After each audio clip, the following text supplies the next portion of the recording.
Salut, c'est Marcus, bienvenue à Los Angeles. Et oui, on y est pour de vrai. Et Los Angeles, comme chacun sait, c'est la capitale du cinéma et surtout des trucs bizarres qui vous en mettent plein la vue. Regardez. Hollywood, California, USA, land of the stars.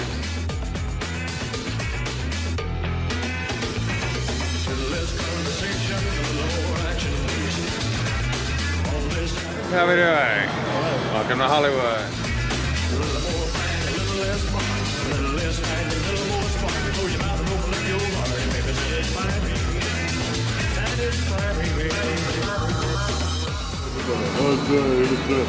My friend. Mais pendant quelques jours, au mois de mai en général, la capitale du cinéma se transforme en capitale du jeu vidéo avec l'eCube. l'eCube, c'est le plus gros salon de jeux vidéo du monde. C'est des kilomètres de couloirs, des tonnes d'hôtesses en bikini, des explosions, des voitures, des champignons sauteurs dans tous les coins et surtout la découverte de toutes les nouveautés de l'année en matière de jeux vidéo. C'est donc le Disneyland de tous les amateurs de jeux vidéo. Ça vous dirait d'aller faire un petit tour? Ok, pas de problème, je vous emmène en visite. Suivez-moi, c'est par là. Et ben ça y est, j'y suis, regardez, juste derrière moi, l'eCube Electronic Entertainment Expo E3. Mais le nom, on s'en fout, ce qui compte, c'est que c'est le plus gros salon de jeux vidéo du monde. C'est même carrément énorme. Et je suis en train de me dire que j'y arriverai jamais tout seul. Ce que je vais faire, c'est que je vais appeler des renforts. Allez, c'est parti. Micromania, rassemblement! Les gars, si je vous ai demandé de venir ici aujourd'hui, c'est pour me filer un coup de main sur l'eCube. Alors vous allez rentrer dans ce bâtiment, regardez tous les jeux qui s'y trouvent et me ramener chacun votre coup de cœur, votre jeu préféré. Et on ne touche pas aux hôtesses, c'est compris? Oui. Oui, qui? Oui, Marcus. Très bien les gars, on y va, go, go, go!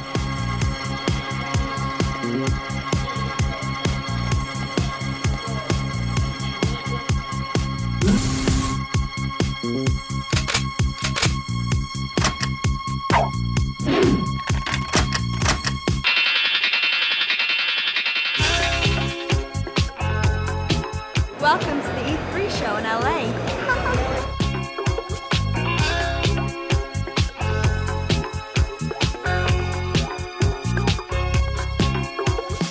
Oh, t'es dur, Marcus. Bon, tant pis pour les hôtesses, pour l'instant.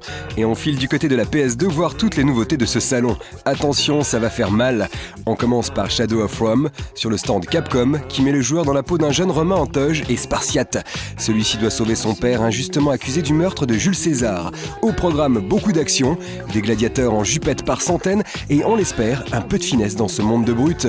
Sortie prévue début 2005 en Europe.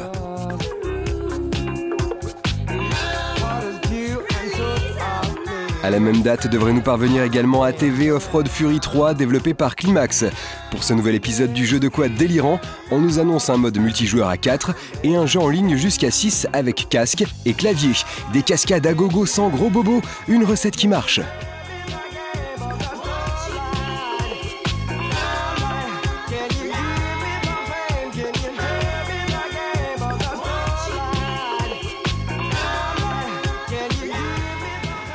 Pour son troisième volet, Devil May Cry reste fidèle à son principe d'origine. Vous y incarnez un Dante toujours aussi classe, dans un univers de baston général. Des nouveautés sont heureusement prévues, comme le choix de techniques de combat différentes dès le début d'une partie, ou encore une éventuelle caméra située dans le dos du personnage. Au vu des premières images, la réalisation est spectaculaire. Reste à savoir si l'intérêt sera bien présent. Réponse dans le courant de l'hiver aux USA.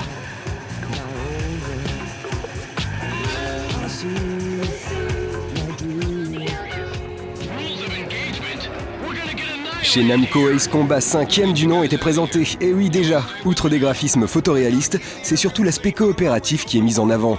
Le joueur peut ainsi intégrer un véritable escadron et communiquer avec ses coéquipiers au fil des 30 missions annoncées. Décollage prévu pour le début 2005 en Europe.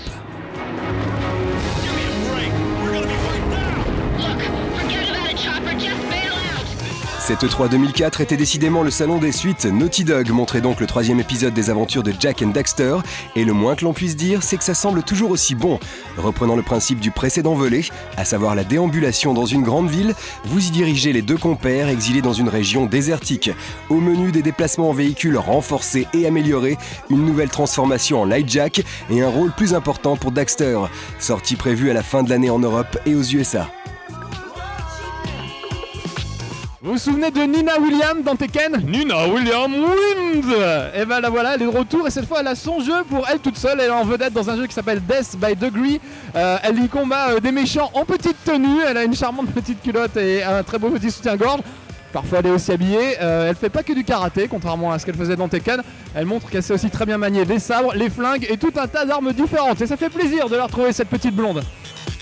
D'autant plus que Death by Degrees s'annonce comme un excellent jeu de baston 3D, enfin un. Mais il faudra patienter jusqu'au début de l'année 2005 pour casser du méchant en petite tenue. Trop dur la vie.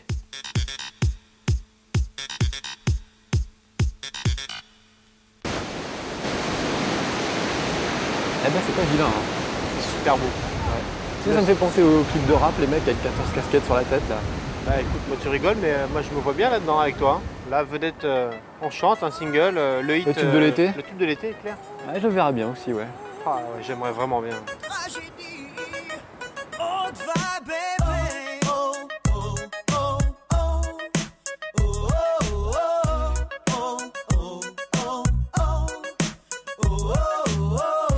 Est-ce que tu m'entends? Eh oh, est-ce que tu me sens? Eh oh, touche-moi, je suis là. Eh oh, oh, oh, oh, oh, oh. S'il te plaît, réponds-moi. Eh oh, un geste suffira. Eh oh, est-ce que tu m'aperçois? Eh oh, oh, oh, oh, oh, oh. Ça. Ah ouais, ce serait pas mal. Remarque, t'as vu sur le salon SingStar, non? Non. Une espèce de karaoké en fait sur PlayStation 2, c'est assez dément. Tu commences par là, tu finis comme Michael Jackson. Ah non, pas Michael Jackson. Non, pas Michael Jackson, mais enfin c'est bien quoi. C'est même plus que bien. Avec SingStar, vous pourrez enfin vous taper la honte devant les copains en chantant comme une casserole via les 2 micros fournis. Avec une trentaine de titres de Mystique à Elvis, en passant par Sinclair ou bien encore Ricky Martin, il y en a pour tous les goûts. À noter la compatibilité avec la caméra USB du Hi-Toy pour chanter sur votre faciès réjoui. Bref, SingStar, c'est la Starac à la maison dès ce mois de juin. Oui, je sais, c'est dur.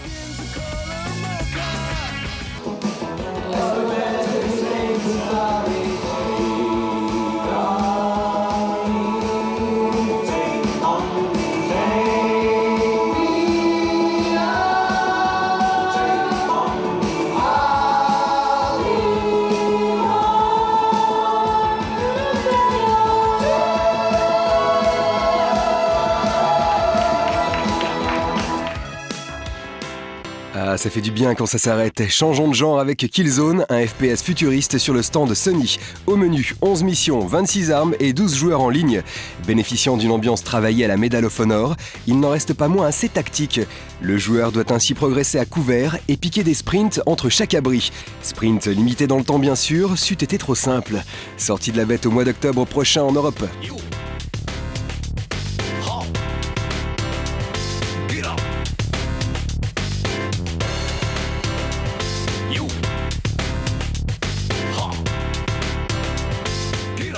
Très attendu par les fans, Final Fantasy XII est toujours en développement sous la houlette de l'équipe déjà responsable de Final Fantasy Tactics et surtout Vagrant Story. Une filiation très nette au vu des graphismes de ce nouvel opus de la saga phare de Square, notamment au niveau des visages, aux textures riches. Côté scénario également, on retrouve le monde de FF Tactics, Ivalice. Le joueur y incarne un jeune héros du nom de Van, dont la vie bascule lorsqu'il rencontre Ash, la fille du dirigeant local. Dans un contexte de guerre, ceux-ci vont entrer en résistance contre l'envahisseur, en l'occurrence le régime militaire d'Arcadia. Côté combat, le jeu semble faire la part belle à l'action, mais il est encore un peu tôt pour en dire plus. Avec un univers magnifique, imprégné d'images récoltées par l'équipe en Turquie, FF12 s'annonce comme un excellent volet qui fera peut-être oublier un FF10-2 plutôt léger. Arrivé au Japon courant 2005.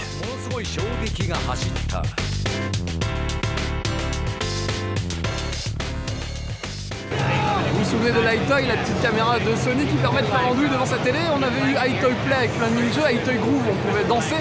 Là, regardez bien, ça s'appelle Anti-Grave et c'est une simulation de skateboard volant. On peut carrément se baisser pour éviter les obstacles, ou au contraire sauter, attraper des anneaux avec la main. Et croyez-moi, on a vraiment l'impression de surfer une fois qu'on est devant la caméra et qu'on fait des mouvements. C'est toujours aussi ridicule, mais toujours aussi marrant. Et oui, Sony n'en finit pas d'exploiter le concept de l'Hi-Toy. Cette fois-ci, néanmoins, on dirige un vrai personnage à l'écran, une première dans la série. Comme vous pouvez le remarquer, le jeu nécessite le port de magnifiques gants orange, la classe, grâce auxquels le programme peut repérer les mouvements de vos mains. Un titre à découvrir dès cet automne.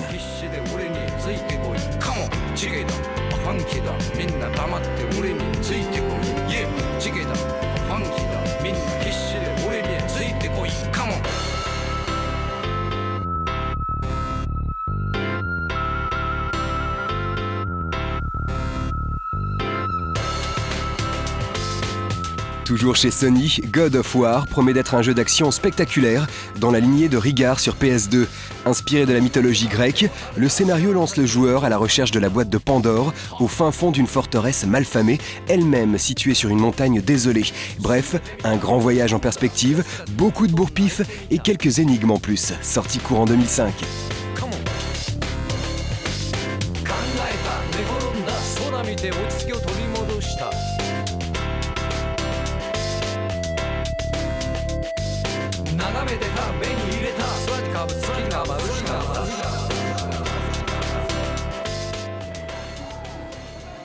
Retour sur le stand Capcom avec l'étrange Noël de Monsieur Jack. Situé un an après les événements du film, Jack doit y affronter le terrible Oogie Boogie dans un titre d'action plateforme. Il dispose pour cela d'une sorte de blob vert qu'il peut utiliser à la manière d'un fouet ou d'une lance, diablement efficace. Arrivé dans les bacs pour Halloween prochain, on en frissonne d'avance. Capcom, c'est également le mythique Megaman qui nous arrive dans sa version X8. Pour l'occasion, quelques nouveautés font leur apparition, comme la possibilité d'avoir un personnage en soutien ou encore l'apparition d'une jauge qui conditionne la fréquence des options de soins. Pour en savoir plus, il faudra attendre l'hiver prochain.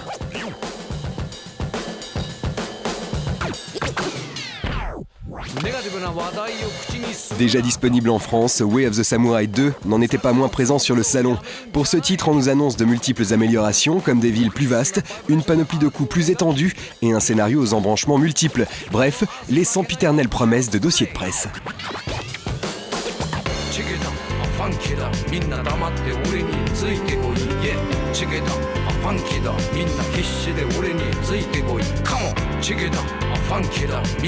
Tout le monde se souvient de The Getaway, le titre spectaculaire de Sony qui modélisait la ville de Londres de manière saisissante. Eh bien, le deuxième épisode est en préparation et repousse encore les limites de la technique. C'est ainsi que l'aire de jeu représente 25 miles carrés, dont 17 nouveaux lieux. L'intrigue développée sur 20 chapitres pourra être découverte selon 3 angles différents, suivant le personnage incarné. Avec un panel de véhicules utilisables toujours aussi étendu, The Getaway 2 est prévu pour la fin de l'année 2004.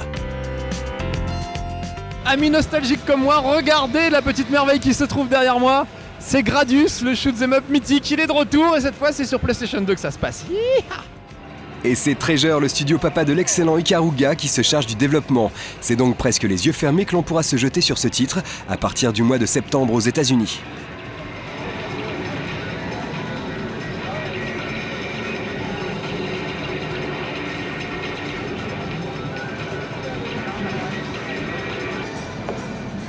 Un peu plus tard dans l'année devraient également nous parvenir les aventures d'Astro le petit robot, Astro Boy pour les intimes.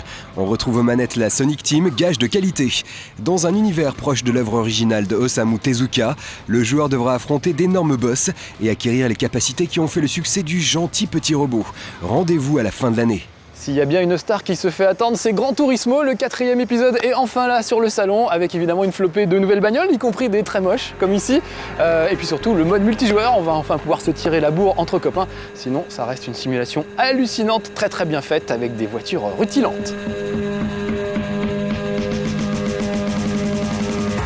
Il faut dire que les développeurs ont passé des heures sur circuit pour peaufiner au mieux le modèle physique de chaque voiture. Rien n'est trop beau pour le titre phare de Polyphony Digital. Cette E3 fut l'occasion de découvrir une centaine de voitures et surtout des modes de jeu inédits. Parmi eux, le mode GT Photo, qui permettra aux joueurs blasés d'organiser des séances photos autour de leur bolide lancé à pleine vitesse.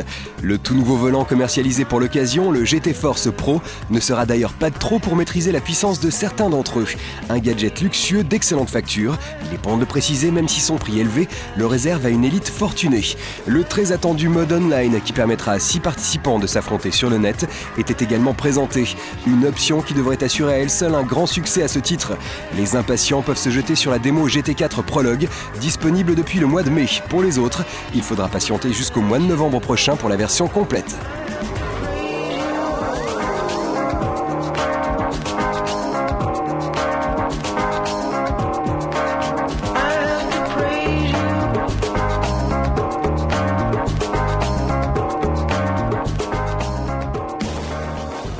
Attention, encore un jeu bizarre, Katamari Damacy. Le nom est curieux mais le jeu l'est encore plus. On a une espèce de grosse boule qui roule, qui est un peu aimantée et sur laquelle vient de se coller un tas d'objets. N'importe quoi, mais c'est rigolo.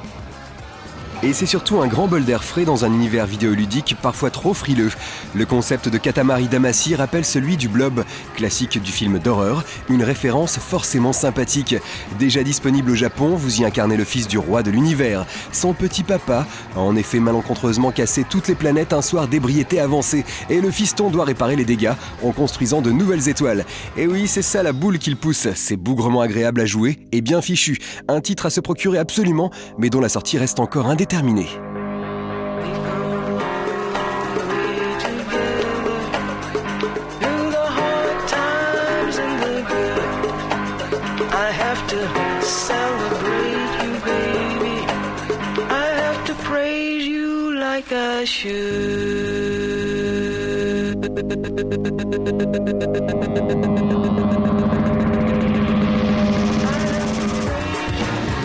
Alors là en embuscade dans la jungle, je viens de retrouver Philippe de Micromania. Apparemment il a scotché sur le dernier Metal Gear. Philippe, c'est vraiment bien le dernier Metal Gear? Il est vraiment fabuleux, ouais. Depuis le temps qu'on l'attend, il est enfin là et c'est vraiment génial. Bon bah amuse-toi bien. Merci, ciao Marcus. Metal Gear Solid 3, c'était l'un des titres les plus attendus de cette année. Konami n'a pas déçu et nous en a mis plein les yeux, avec un soft au décor de végétation abondante soigné, même si la progression reste dirigiste. Le grand principe de ce nouveau volet des aventures de Solid Snake, c'est le camouflage. Un système baptisé Camouflage Index permet ainsi à notre héros de contrôler son degré de furtivité. Selon le terrain, il devra donc revêtir différentes tenues pour éviter de sérieux ennuis avec les gardes abondamment présents. Si par mégarde ça ne suffisait pas, Snake pourra compter sur de nouvelles capacités de combat au corps à corps ou au flingue. Grosso modo, MGS3 reste dans la grande lignée de ses prédécesseurs et s'adresse donc avant tout aux fans d'infiltration qui devront attendre jusqu'au mois de novembre pour se le procurer aux USA.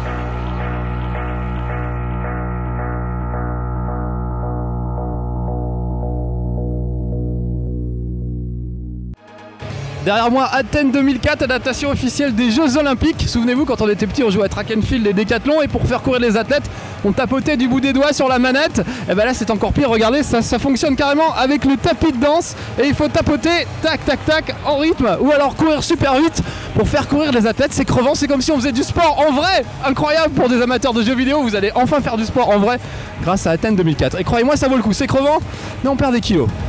Et certains en auraient bien besoin, si vous voyez ce que je veux dire. Pour ce jeu officiel des Jeux Olympiques d'Athènes, Sony joue la carte de l'originalité en proposant l'utilisation du tapis de danse. Jouable néanmoins au pad, Athènes 2004 propose plus de 25 épreuves et regroupe 7 sports, de l'athlétisme à la natation en passant par le tir à l'arc. Si on ajoute à cela des commentaires français de Nelson Montfort et Patrick Montel, autant dire que l'ambiance sera au rendez-vous dès ce mois de juin.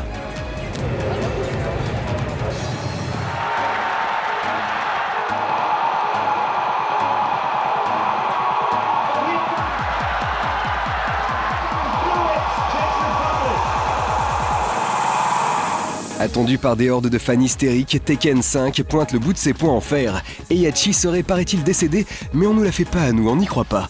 En tout cas, les cinématiques sont dignes du savoir-faire de Namco, de même que les combats toujours aussi péchus. Outre les habitués de la série comme Kazuya ou King, 3 petits nouveaux font leur apparition. Raven, Feng Wang et Kazama Asuka. Bref, le bonheur est à portée de pad, même si aucune date de sortie n'a encore filtré.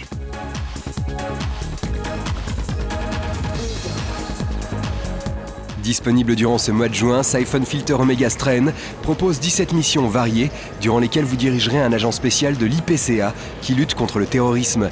Jouable à 4 en ligne, il devrait séduire les amateurs de jeux d'action.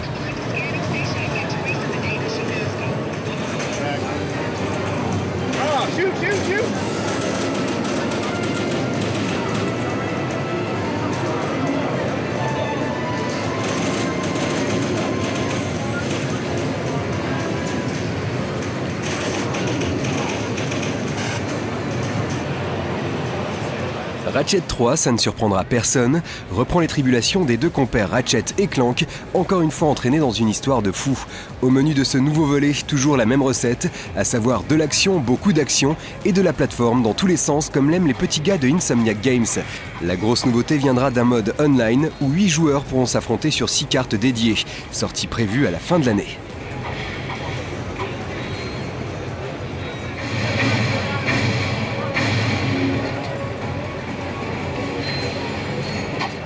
Autre suite, Sly 2 qui met en scène le célèbre raton voleur. Pour ce nouveau titre, on nous annonce la possibilité de faire interagir les personnages entre eux et des ennemis plus variés et plus malins. En tout cas, les graphismes en cel shading sont bien encore présents et c'est tant mieux. Sly 2 et sa bande de voleurs devraient débarquer en septembre aux USA et on espère en Europe dans la foulée.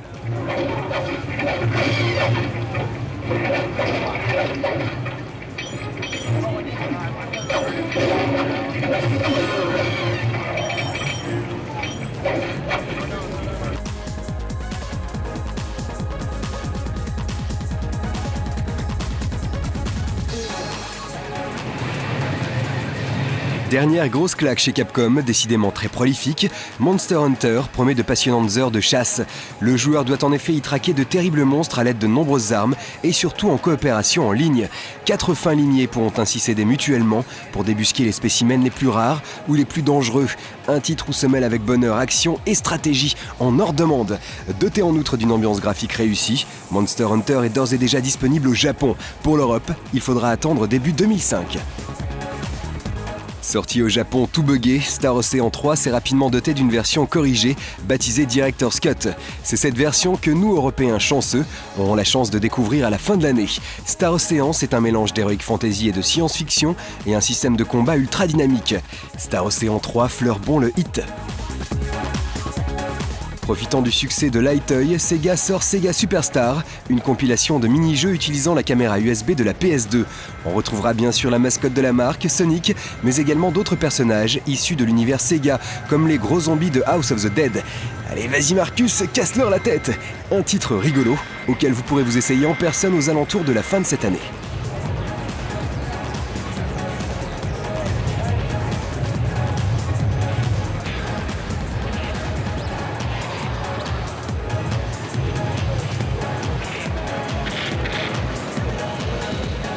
Quant à Sonic Mega Collection, déjà sorti sur GameCube l'année dernière, il permettra aux nostalgiques de se replonger dans les premiers titres de la Mega Drive avec quelques bonus en plus.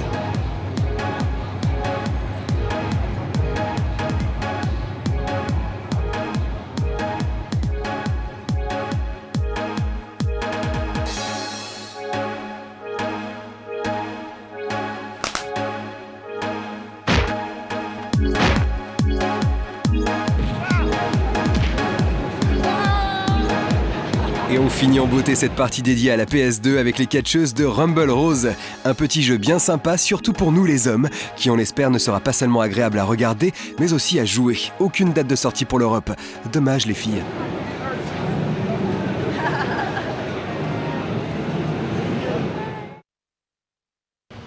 Je suis avec Cédric, un des petits gars de Micromania qui a complètement flashé pour la PSP, l'énorme console portable de Sony. En vrai, elle est beaucoup plus petite. Qu'est-ce qui t'a plu dans cette console, Cédric ? Elle est vraiment excellente, de par le fait qu'on peut jouer aux jeux vidéo, bien évidemment, mais également écouter des MP3 et regarder des films.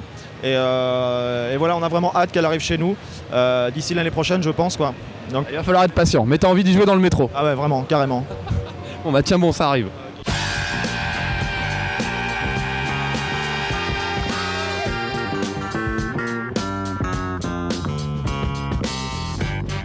Ça y est, là nous voilà sur le stand de Sony avec la PlayStation, la PSP, la petite console portable de Sony. Regardez un peu l'écran, il est super grand, on dirait du 16/9, on se croirait au cinéma, c'est carrément du home cinéma qui tient dans la main. On pourra d'ailleurs lire des DVD, il y a le DVD de Spider-Man ici ou de Hellboy. Évidemment jouer à tout un tas de jeux, il y a un petit joystick analogique, il y a un port USB pour pouvoir télécharger des données, des musiques, des films ou peut-être même des jeux. Il y a aussi moyen de jouer avec ses potes carrément en réseau mais sans fil, grâce au Wi-Fi une fois de plus. Bref, ça va être une tuerie cette petite console. En plus, elle a la classe et elle existe en plusieurs coloris, Maryse.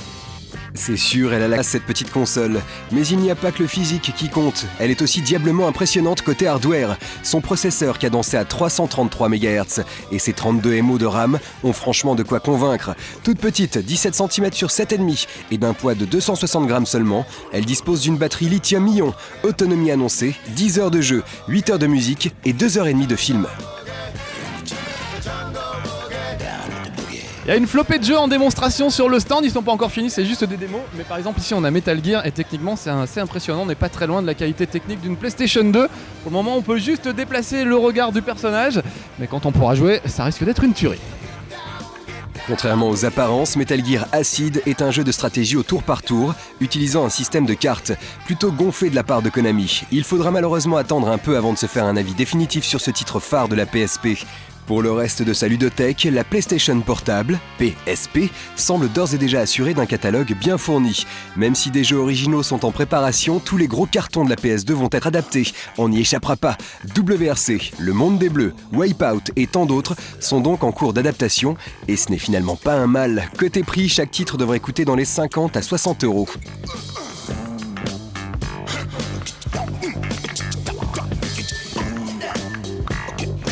La plupart des grands studios développent déjà sur la de Konami à Capcom en passant par Koei ou encore Activision, aucune pénurie n'est pour l'instant à craindre. À noter néanmoins que seul un jeu était jouable sur le salon, une sorte de Tales of de Namco, plutôt sympa. Tous les autres tournés sous forme de vidéo, décidément un des points forts de la PSP.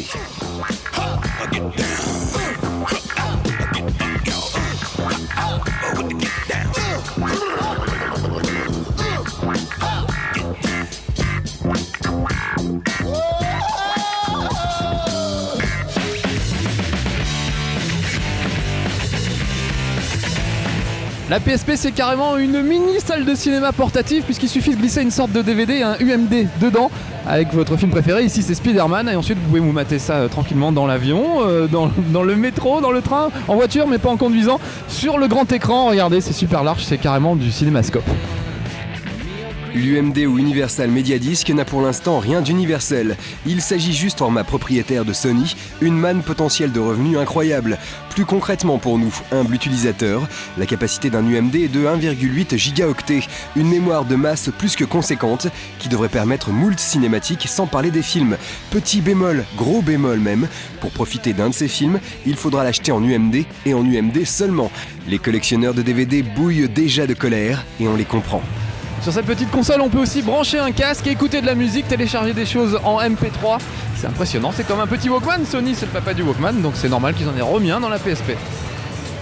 On peut imaginer donc d'ajouter tout un tas d'accessoires à la PSP, comme par exemple un GPS qui vous permettra de retrouver votre chemin en ville quand vous serez paumé dans votre petite voiture. Comme quoi, c'est pas fait que pour jouer cette console.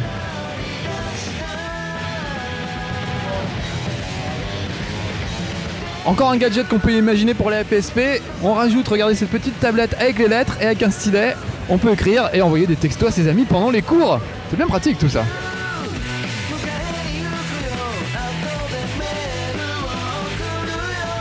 Prévu pour la fin 2004 au Japon, il faudra patienter jusqu'au premier trimestre 2005 pour se procurer la bête en Europe.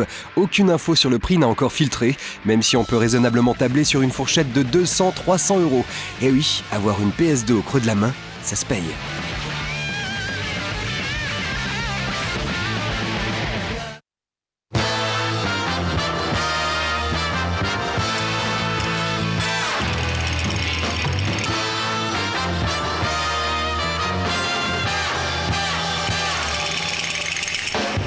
Là on est sur le stand de Nintendo. Ah, et je vois un des petits gars de Micromania, peut-être qu'il a un coup de cœur, on va aller voir. Ah, bonjour monsieur Fred, t'es en train de jouer à quoi? Donc c'est Donkey Kong Jungle Beat, nouveau jeu de plateforme sur GameCube. C'est ton coup de cœur? C'est mon coup de cœur, donc plus besoin de manette. Maintenant il faut jouer du tam-tam pour avancer. On se donne à fond et c'est vraiment génial. Nintendo, on y est maintenant habitué, est toujours riche d'idées originales et novatrices. Et ce n'est pas ce jeu de plateforme jouable au tam-tam qui inversera la tendance. Le joueur y dirige Donkey Kong qui doit encore une fois sauver ses amis de la jungle.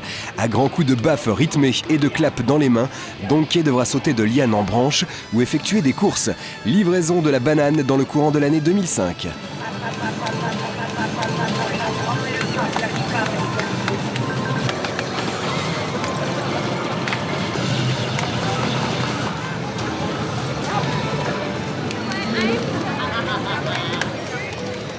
Star Fox, contrairement à ce que l'on pourrait croire, ne reprend pas le principe de Star Fox Adventure. C'est en effet dans un jeu d'action vaguement aventure que nous revient le capitaine rusé.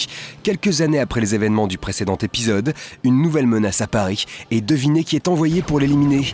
Face à ces nouveaux ennemis, Fox et ses amis ne seront pas en reste avec un éventail d'armes et véhicules impressionnants. Sorti fin novembre aux USA.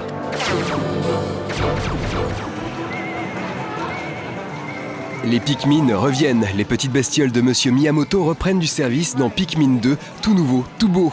Le capitaine Olimar devra encore exploiter des hordes de petits bonhommes colorés à des fins toutes personnelles. Deux nouveaux types de Pikmin font leur apparition, les blancs empoisonnés et les mauves super costauds. Et le temps n'est plus limité. À noter également un mode multijoueur. Atterrissage de tout ce beau monde à la fin de l'année.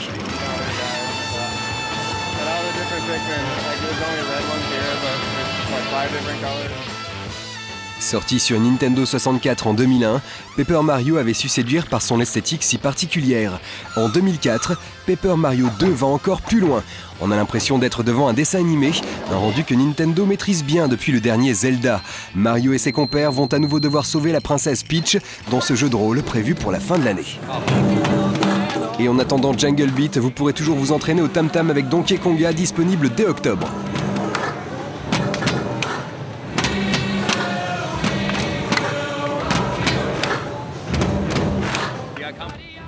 Au rayon curiosité, on trouve Odama. Quand on passe devant comme ça à vue nez, on a l'impression que c'est un jeu de stratégie. En fait, c'est un flipper. Bizarre. Mais du flipper qui va plaire aux fans de Cossacks. À l'aide d'un énorme boulet, vous devrez anéantir l'armée adverse et atteindre le cœur de la base ennemie. Date prévue des opérations début 2005. Pour le reste, les images parlent d'elles-mêmes.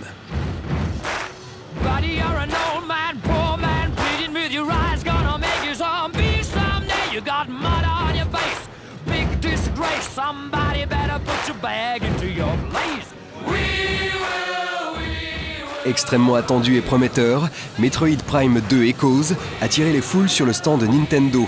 Toujours aussi beau, il entraînera le joueur quelques années après la fin de Metroid Prime sur la planète Aether, où la belle Samus Aran s'est écrasée. Maladroite comme pas deux, elle se fait dérober alors les précieux pouvoirs de son armure. Si on passe outre ce scénario plus que banal, ce deuxième volet 3D de la célèbre série s'annonce comme encore plus passionnant à jouer. Au menu de nouveaux ennemis terrifiants, de nouvelles armes, Light et Dark Beam, et l'apparition de Dark Samus, un alter ego aux intentions plus que malveillantes. Dernière nouveauté et non des moindres, un mode multijoueur en écran partagé, sortie prévue en novembre aux États-Unis. Ride the electric wave, feel the noise, believe the music, your emotion makes me move, press buttons to keep on the music.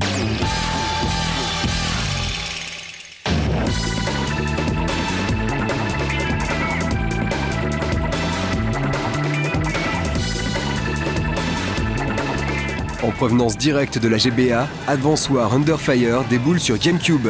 Pour l'occasion, les graphismes passent à la 3D, un chamboulement certain pour les fans de la série et qui influera sûrement sur la nature de la jouabilité apparemment plus orientée action. Pas d'autres précisions pour le moment, si ce n'est une vague date de sortie prévue pour l'année prochaine.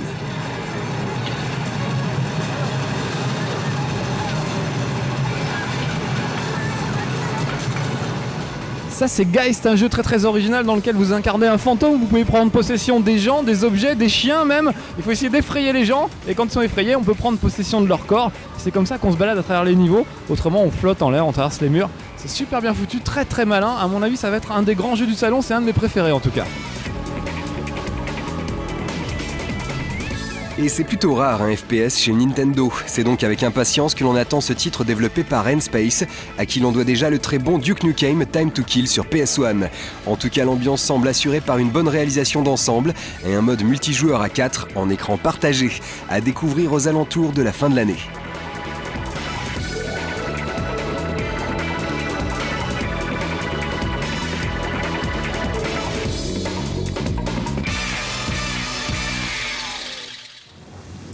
À tous les détracteurs de Zelda The Wind Waker, Nintendo répond cette année avec le tout nouveau Zelda.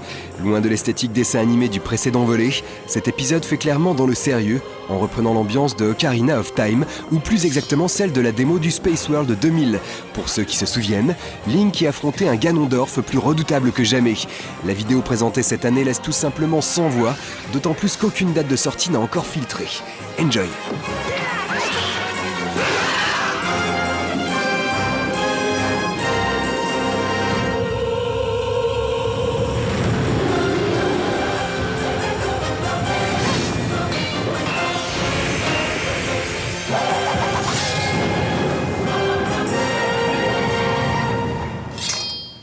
On est sur le stand de Resident Evil et j'aperçois un petit gars de Micromania qui a l'air scotché. On va voir si c'est son coup de cœur.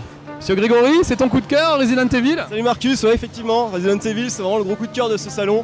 Vraiment un jeu doté d'une réalisation extraordinaire. Donc on peut voir sur les images un moteur graphique vraiment très abouti. Et ça fait autant la trouille que les précédents? Une ambiance très sombre en tout cas, donc je pense que ça devrait être quelque chose de chouette. Ouais. Et c'est vrai que Capcom tape fort avec cette suite tant attendue. La liberté de mouvement acquise grâce au décor en 3D est saisissante et immerge le joueur au cœur de l'aventure. Le point de vue choisi n'y est sûrement pas étranger. La caméra suit en effet désormais le personnage en permanence et se place derrière son épaule droite quand il tire. Une véritable révolution dans la série qui permet enfin de viser avec plus de précision. Côté adversaire, on passe à la vitesse supérieure avec des hordes de zombies armés et intelligents. Dernier détail, le joueur devra par endroits enchaîner des combinaisons de boutons un peu comme dans Shenmue pour esquiver par exemple les assauts de cet énorme boss. Bref, un hit en puissance que l'on attend de pied ferme pour le début de l'année prochaine. Oh là, il y a une sacrée file d'attente comme vous avez vu pour voir la Nintendo DS, la petite portable de Nintendo. Et il y a un autre petit gars de Micromania qui est là, qui fait la queue. Jean-François, bonjour, tu fais la queue pour revoir la DS? Comme tu peux le voir, tu vois, il y a 1 heure de queue, mais j'ai déjà vu la DS et puis j'y retourne là. Donc voilà, comme c'est mon coup de cœur de l'année, j'ai envie d'y retourner une dernière fois avant de rentrer. Qu'est-ce qui t'a impressionné dans cette console? Le principe des 2 écrans avec le petit stylet, je trouve qu'il y a plein de choses à faire sur les jeux et c'est vraiment prometteur. À mon avis, il y a de grandes choses à faire. Bon bah on va faire la queue d'abord, bon courage, et puis on se retrouve tout à l'heure. Ça marche, merci Marcus, à tout à l'heure. Vraie nouveauté de ce salon, la DS dévoilait enfin le bout de sa frimousse qui se rapproche de la première GBA en plus carré. Outre les 2 écrans, dont un tactile, la DS offrira la possibilité à 16 joueurs de s'affronter en LAN party, le tout sans fil. Et oui, c'est la grande tendance, le Wi-Fi se généralise. Et la DS sera même compatible Bluetooth. Côté autonomie, on nous promet 10 heures de jeu, mais ce n'est pas tout. La DS sera rétro-compatible avec la Game Boy Advance, une excellente nouvelle pour les millions de possesseurs de cette console. Là, on est sur le stand de Nintendo et regardez ce que je peux toucher avec mes petits doigts boudinés. Ce beau rectangle argenté, c'est la Nintendo DS avec ses 2 écrans. C'est tout ce qu'on savait d'elle jusqu'à présent, c'est qu'il y avait 2 écrans. Ce qu'on ne savait pas, c'est qu'un des 2 écrans est tactile. Regardez, avec ce stylet ou avec mes doigts, je peux déplacer le regard du personnage. Je peux tirer dans tous les coins. Je peux appuyer sur un des éléments du menu, par exemple, pour me transformer en boule. Vraiment, ça va pouvoir donner des jeux très très impressionnants, très spectaculaires et surtout bourrés de bonnes idées. Reste à les trouver, les bonnes idées. Comment faire fonctionner 2 écrans et un petit stylet? Et bien pour ça, on peut faire confiance à Nintendo. Les bonnes idées, ils en ont déjà plein, regardez. Et c'est vrai que pour le lancement de la console, les sorties vont se bousculer. C'est ainsi que Metroid Prime Hunters est prévu, dans lequel, comme vous l'a précisé Marcus, on peut diriger la vue et interagir avec le petit stylet fourni avec la DS. Le mélange entre cette option et les commandes classiques reste encore un peu flou. Au programme également un mode multijoueur. D'un abord plus que sympathique, il faudra néanmoins attendre patiemment pour se faire une idée plus précise.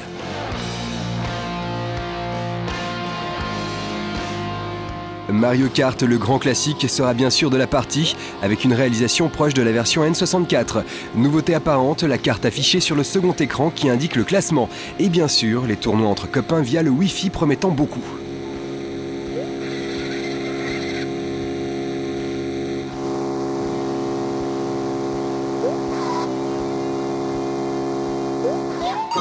Avec New Super Mario Bros, les fans du plombier moustachu vont être aux anges. Ce nouvel épisode marie une vue de côté à l'ancienne et des personnages en 3D. Un mix réussi.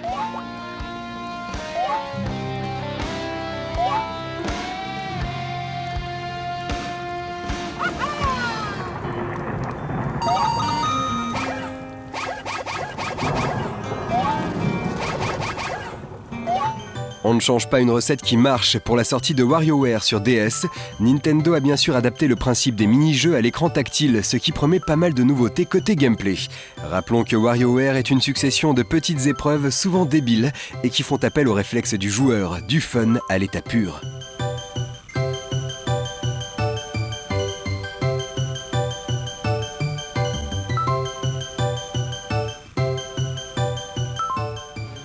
Enfin, toujours chez Nintendo, l'univers d'Animal Crossing envahira également la DS, mais nous n'en savons pas plus pour l'instant.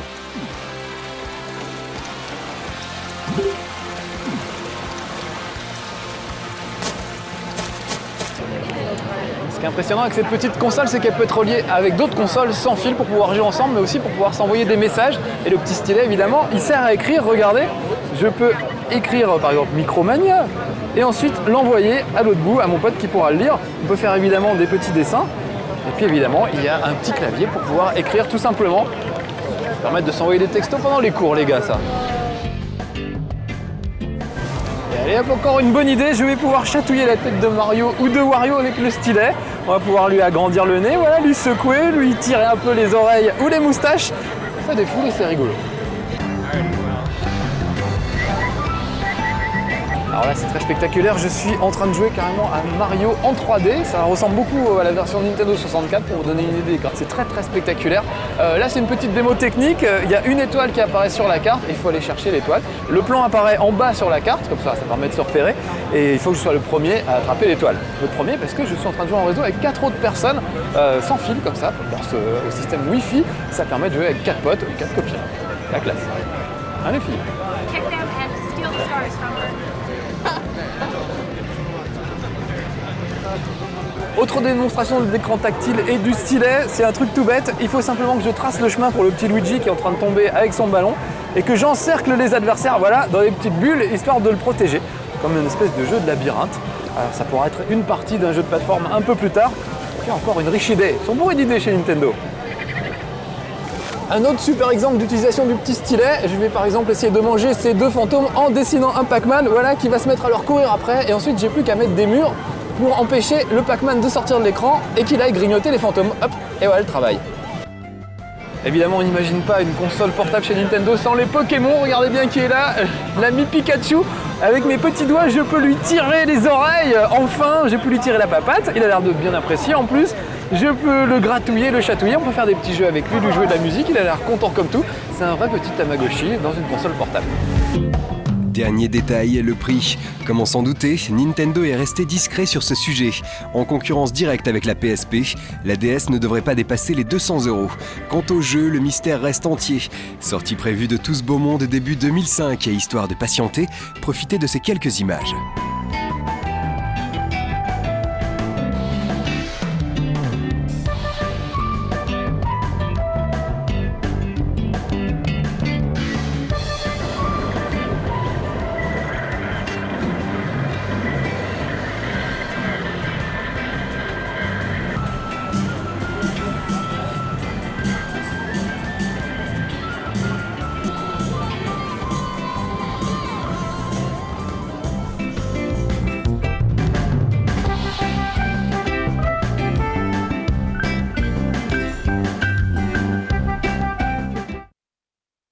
Hi, welcome.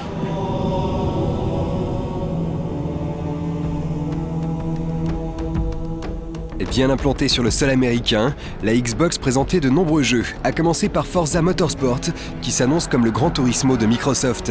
Bénéficiant d'un moteur physique très travaillé, il proposera un large choix de véhicules à choisir parmi 60 constructeurs.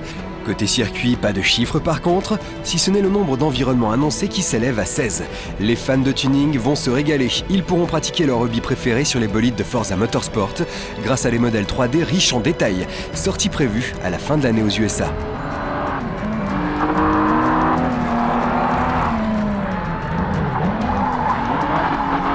Conker, le sale petit écureuil de Gérard est de retour, ça fait toujours plaisir de le voir, il était déjà là l'année dernière sur le salon. Cette fois encore, on va pouvoir s'étriper, se mitrailler, s'égorger à grands coups d'armes plus fantaisistes les unes que les autres. Avec Conker, la suite, regardez. Pour cette suite, Rare prend tout le temps de peaufiner son bébé. Résultat, une réalisation spectaculaire, bourrée d'action. Ça bouge dans tous les sens, les tirs fusent, on ne sait où donner de la tête. C'est bien évidemment sur le Xbox Live que le jeu prendra toute sa dimension, avec des parties à 16 joueurs maximum. A noter que Conker's Bad Fur Day, le titre Nintendo 64 qui avait fait connaître le personnage, sera fourni dans son intégralité. Ne reste plus qu'à patienter jusqu'à mars 2005 aux USA.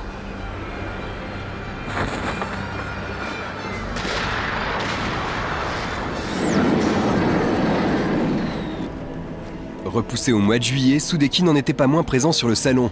Il faut dire que Microsoft mise beaucoup sur ce jeu de rôle action, qui se veut un titre à la Zelda. Vous y dirigez un groupe de guerriers et pouvez à tout moment passer de l'un à l'autre, selon les besoins du moment. Chaque personnage bénéficie en outre de combos à maîtriser, ce qui ne sera pas une mince affaire.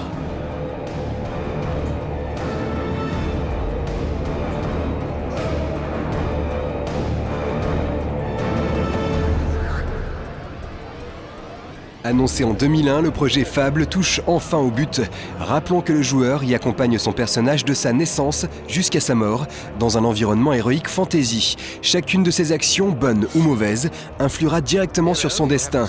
Avec une telle liberté, on ne peut qu'être impatient de mettre la main sur ce titre magnifique, ce qui devrait être possible d'ici septembre prochain, si tout se passe bien.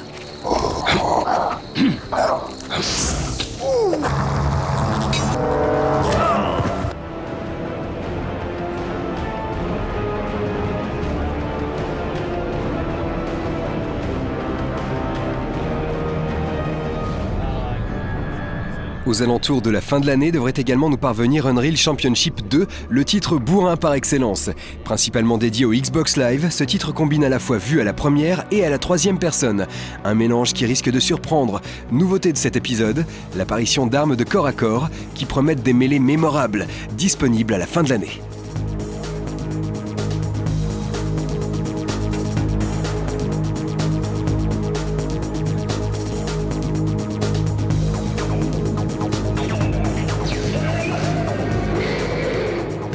Star Wars République Commando fut un des titres les plus appréciés de ce salon.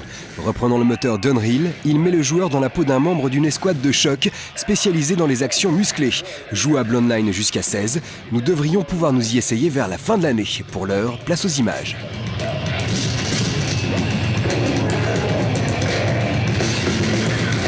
Target eliminated.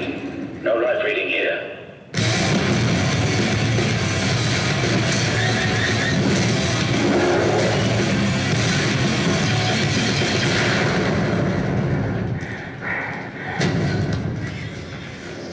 Squad to fix positions. Ready.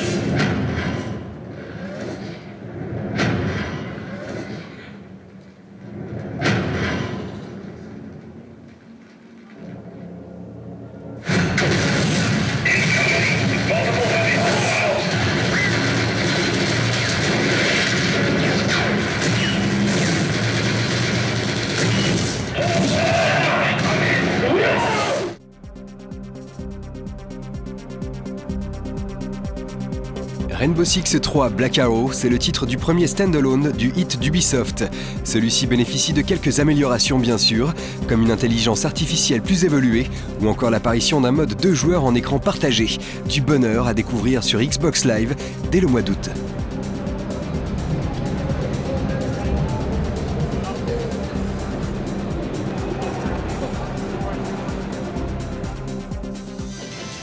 Cette année, Tecmo présentait Dead or Alive Ultimate qui s'inscrit dans la lignée de la série, à savoir de vastes décors et de jolies combattantes.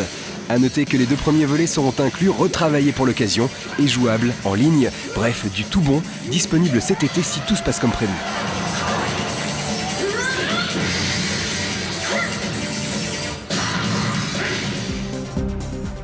Vous vous souvenez de Outrun, un des grands jeux d'arcade mythiques des années 80 avec la voiture rouge et la blonde à vos côtés? Et ben Outrun est de retour pour Outrun 2 enfin. La blonde aussi est de retour et en plus elle vous engueule quand vous conduisez mal, regardez.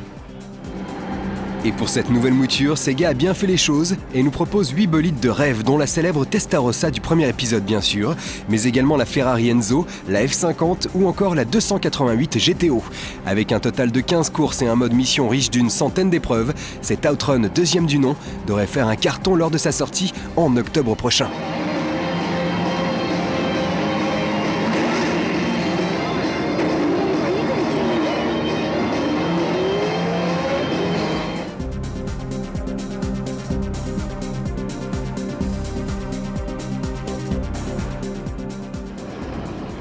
Dans Chronicle of Riddick, un FPS tiré du film du même nom avec Vin Diesel, vous devrez vous évader d'une prison futuriste.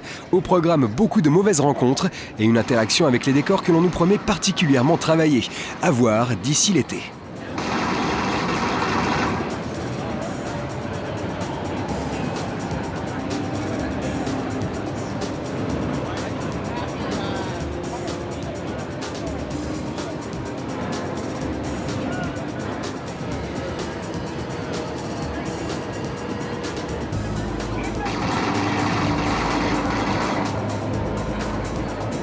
Pour le second volet de MechAssault, Microsoft exauce le souhait de nombreux joueurs en permettant aux pilotes de ces gros robots surarmés de se balader dans la nature nus comme des vers.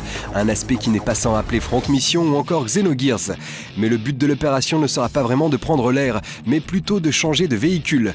D'autant plus que des armures légères font leur apparition et qu'il sera également possible de piloter des tanks. Tout un programme. Toujours aussi fun, ce titre sera bien sûr jouable via le Xbox Live. Mais que les solitaires se rassurent, la partie solo ne sera pas en reste, avec davantage de missions. MechAssault 2 devrait nous parvenir au début de l'année prochaine.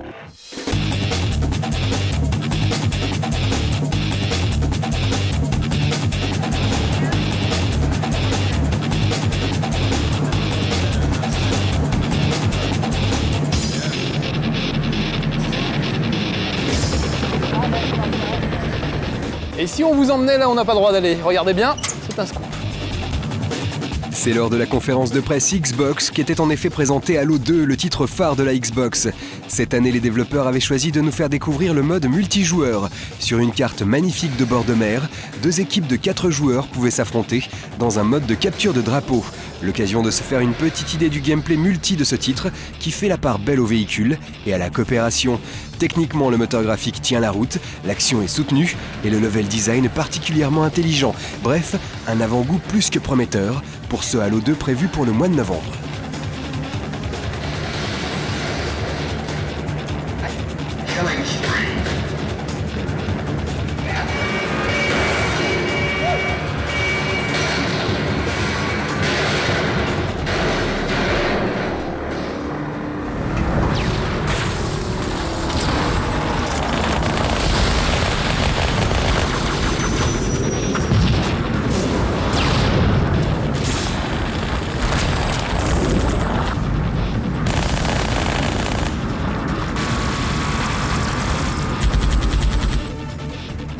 Derrière moi, un magnifique poster de Doom 3 qui sera jouable sur Xbox Live, donc en réseau avec vos potes.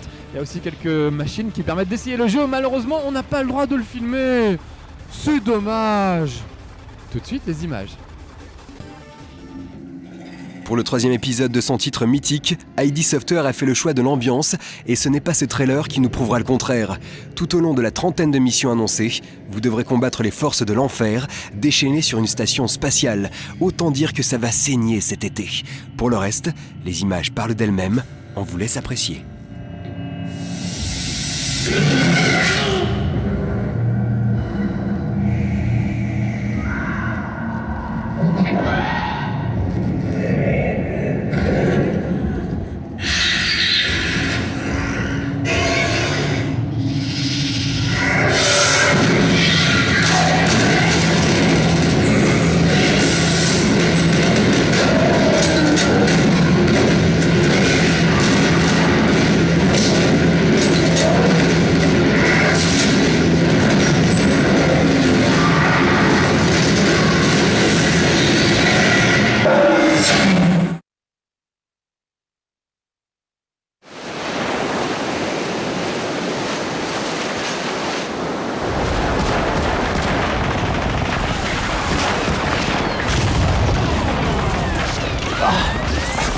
Comme chaque année sur l'E3, il y a énormément de jeux de guerre, ça explose de tous les côtés, ça mitraille, ça bombarde. Mais il y a un jeu de guerre qu'on retiendra bien plus que les autres, regardez, c'est celui-là, un nouveau jeu star. Après le débarquement en Normandie, cette suite de Call of Duty vous propose de vivre d'autres grands moments de la Seconde Guerre mondiale, comme l'invasion de la Sicile par exemple. Au programme, 3 campagnes solo et un mode multijoueur enrichi, de quoi satisfaire les amateurs dès le mois d'octobre.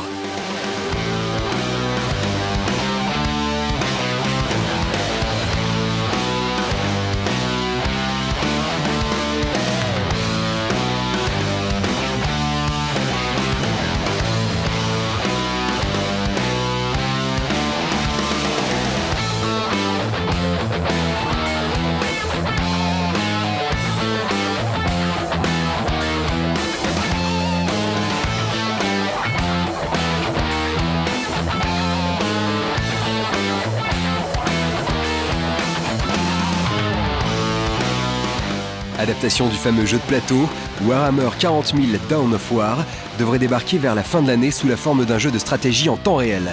4 races seront au rendez-vous, Eldars, Orcs, Chaos et Space Marines. Ces derniers seront les protagonistes principaux de la campagne solo, tandis que les autres seront jouables en multijoueur. Jouable jusqu'à 8 à la fois, ce titre offre la possibilité de customiser ses personnages. Voilà qui devrait faire plaisir aux amateurs de figurines. Bref, un titre à surveiller de près.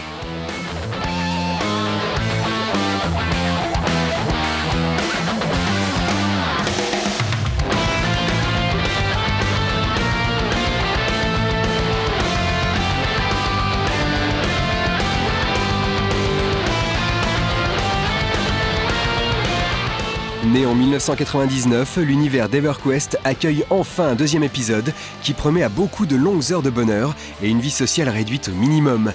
Vous y incarnerez au choix un artisan, un combattant, un prêtre, un mage ou encore un scout. Chacune de ces classes proposant de nombreux métiers comme forgeron, paladin, sorcier ou bien encore brigand. Un titre que Sony Online annonce pour la fin 2004.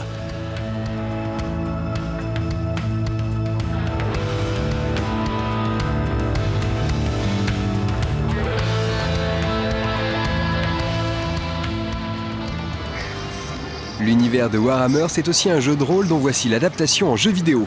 Warhammer Online, c'est son nom, est un MMORPG plutôt alléchant au vu des images. Il faudra cependant attendre la fin de l'année pour s'y frotter.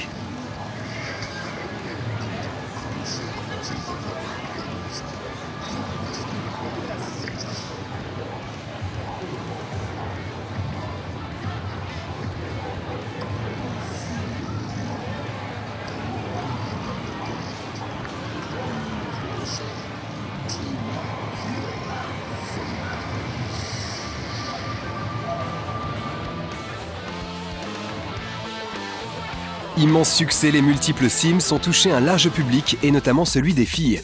Avec les Sims 2, Electronic Arts vise aussi haut et il ne faut pas être devin pour soupçonner qu'ils y arriveront. Pour ce tout nouvel opus, la réalisation fait enfin un bond en avant saisissant. De même, les situations seront infiniment plus variées qu'auparavant. Bref, nous sommes tous impatients de l'essayer, ce qui devrait être possible à la fin de l'année.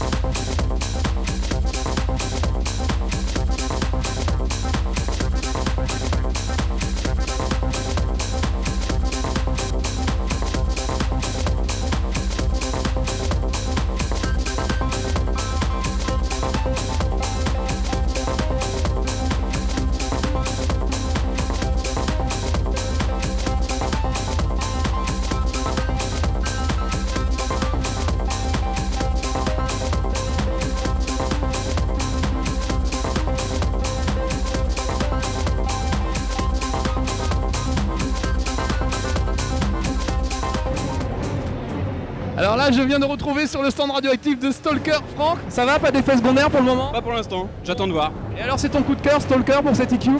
Ouais. Grosse tuerie au niveau des graphismes, gros moteur de jeu et surtout hyper jouable à plusieurs, en réseau ou en solo. Bon, mais reste quand même pas trop longtemps, ça me paraît dangereux. Tout amateur de FPS qui se respecte attend Stalker avec une impatience religieuse. Quant aux images, on les comprend. Ce titre développé par GSC, à qui l'on doit Cossacks, vous propose d'incarner un Stalker en activité dans la région sinistrée de Tchernobyl. Il devra y collecter des objets divers et rester en vie, ce qui ne sera pas chose facile au vu du voisinage. Superbe, Stalker disposera bien sûr d'un mode multijoueur, sortie prévue courant de cette année.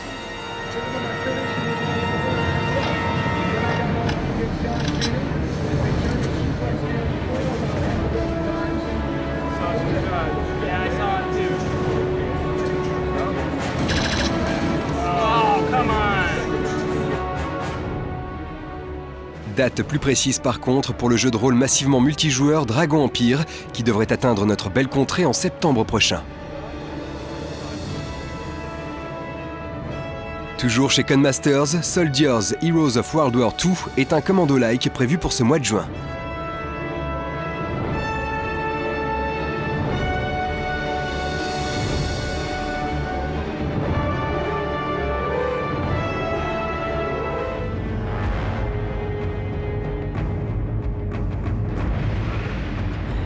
Dans l'univers de plus en plus concurrentiel du MMORPG, World of Warcraft fait figure de messie.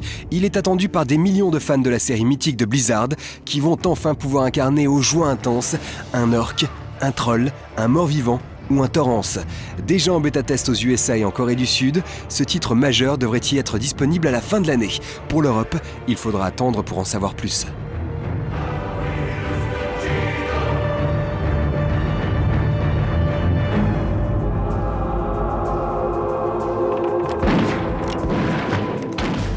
Chez Vivendi Universal Games, Tribes Vengeance met l'accent sur le multijoueur et la coopération dans une ambiance futuriste. Au programme armes et véhicules à gogo pour ce qui s'annonce d'ores et déjà comme une suite digne de la série. Sortie prévue en fin d'année.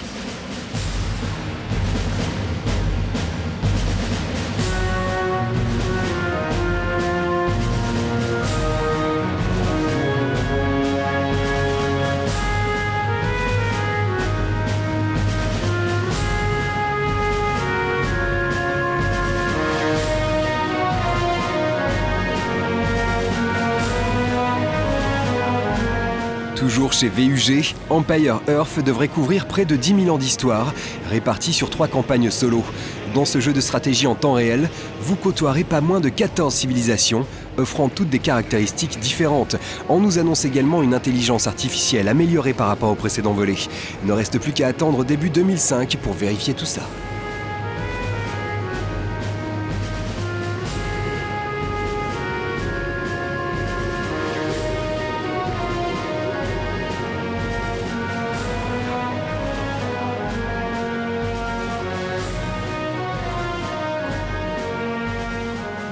La série des Total War est bien connue des amateurs de stratégie. Le dernier en date s'intitule Rome Total War et plonge le joueur en pleine Rome antique. On retrouve toujours le mélange de commerce, de stratégie et de bataille qui ont fait son succès. La réalisation par contre a bien évolué, ce qui n'est pas un mal. On annonce même jusqu'à 10 000 soldats à l'écran simultanément, de quoi donner l'eau à la bouche.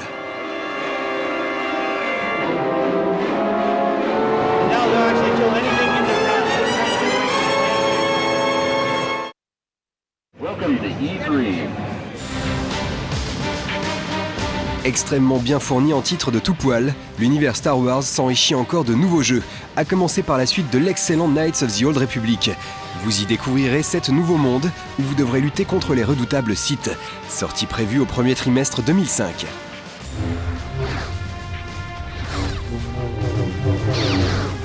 Cette année encore, il y a une flopée de jeux Star Wars sur le salon. C'est spécialement pour vous, les fans qui, comme moi, aimez vous faire prendre en photo avec vos Stormtroopers préférés.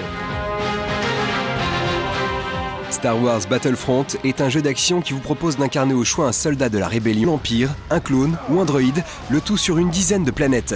Avec près d'une quinzaine de véhicules disponibles, les parties multijoueurs risquent d'être éprouvantes pour 16 participants sur Xbox et 32 sur PC. Disponible en septembre aux USA.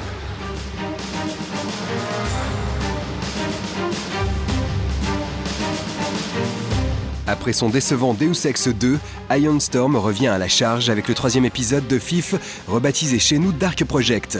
Déjà disponible lorsque vous verrez ces images, ce titre repose avant tout sur la discrétion et est donc à réserver à un public patient. À noter une nouveauté de taille, la possibilité de passer d'une vue à la première personne à une vue à la 3e à tout moment. Hey, I know someone's there.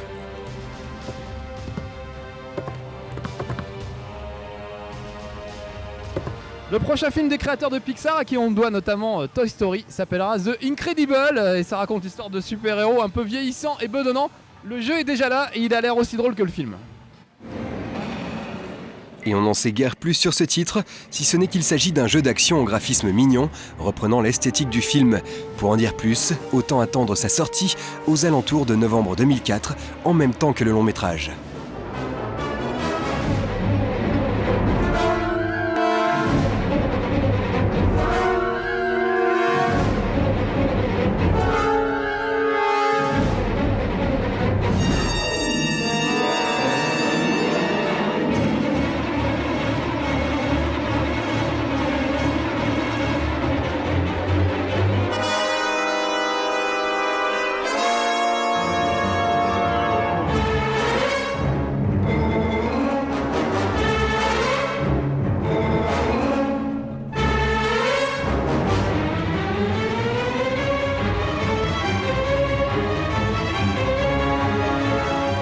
Sur le stand Ubisoft, les jeux guerriers étaient légion. Parmi eux, Ghost Recon 2 promet toujours autant de finesse dans le monde si violent des first-person shooters. On nous promet, comme d'habitude, une version améliorée à tous les niveaux. C'est ce que l'on attend de vérifier à la fin de l'année.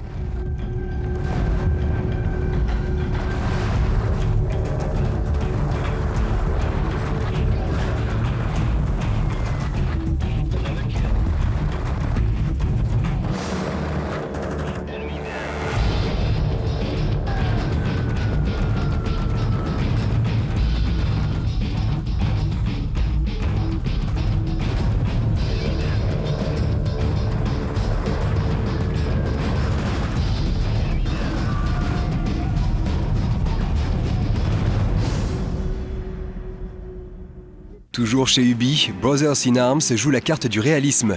Le scénario se déroule une nouvelle fois lors du débarquement en Normandie. On commence à connaître. Jour J, fixé à la fin de l'année.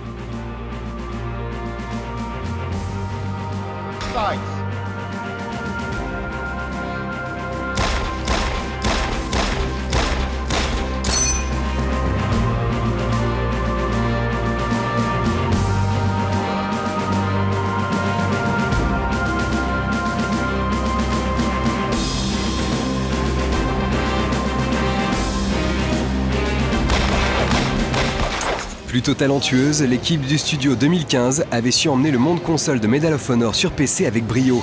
C'est donc avec confiance que l'on attend Men of Valor, un nouveau titre belliqueux prenant pour cadre la guerre du Vietnam. Tout au long des 16 missions, vous croiserez de nombreux environnements d'une jungle à la ville en ruine, en passant par des rizières inondées. Mais avant de vous y promener lourdement armé, il faudra attendre un peu, la sortie n'étant que vaguement prévue dans le courant de l'année.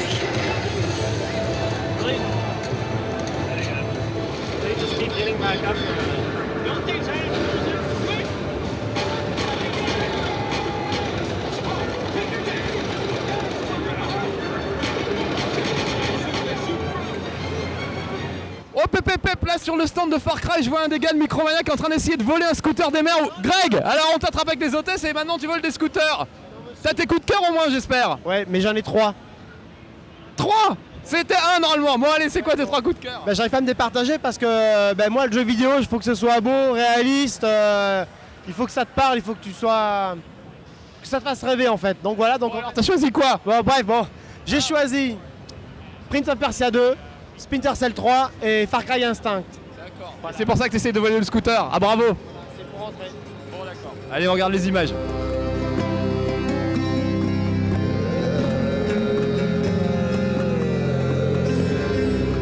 On ose y croire, mais ils l'ont fait. Prince of Persia 2 est encore plus beau que le précédent. Une performance à saluer, et ce ne sera pas la seule a priori. Les développeurs d'Ubisoft Canada ont en effet peaufiné les phases de combat qui se mêlent désormais encore plus intimement aux phases de plateforme. Comme si cela ne suffisait pas, on nous annonce également une durée de vie allongée. Que demander de plus? Un peu de sable du temps peut-être, pour se rendre directement à la fin de l'année, date à laquelle nous devrions pouvoir insérer le CD du jeu dans nos machines d'une main tremblante de bonheur.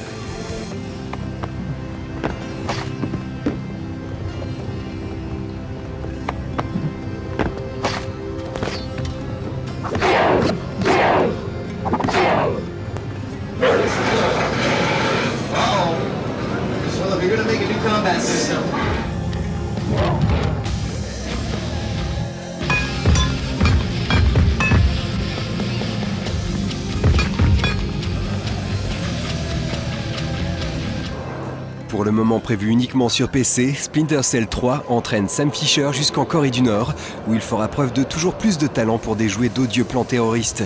Doté d'une réalisation que l'on nous promet encore plus impressionnante, c'est surtout la possibilité de finir les missions de plusieurs manières qui piquent notre curiosité. Sortie prévue en fin d'année.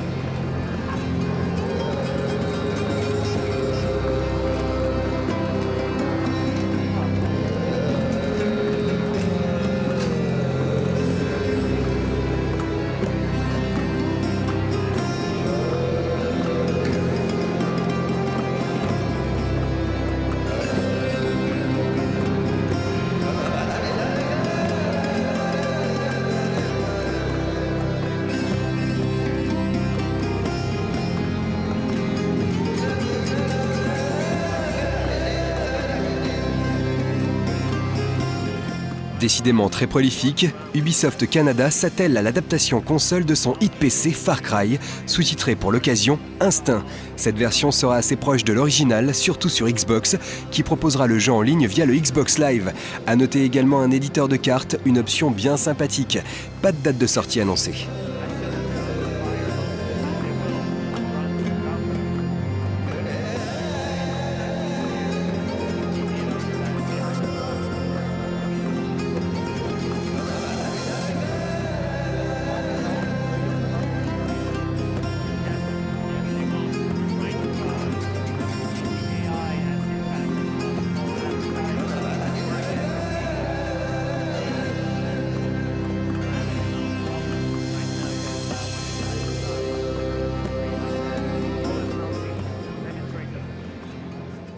Là, je suis avec David de Micromania qui a carrément flashé sur Half-Life 2, il est sans voix.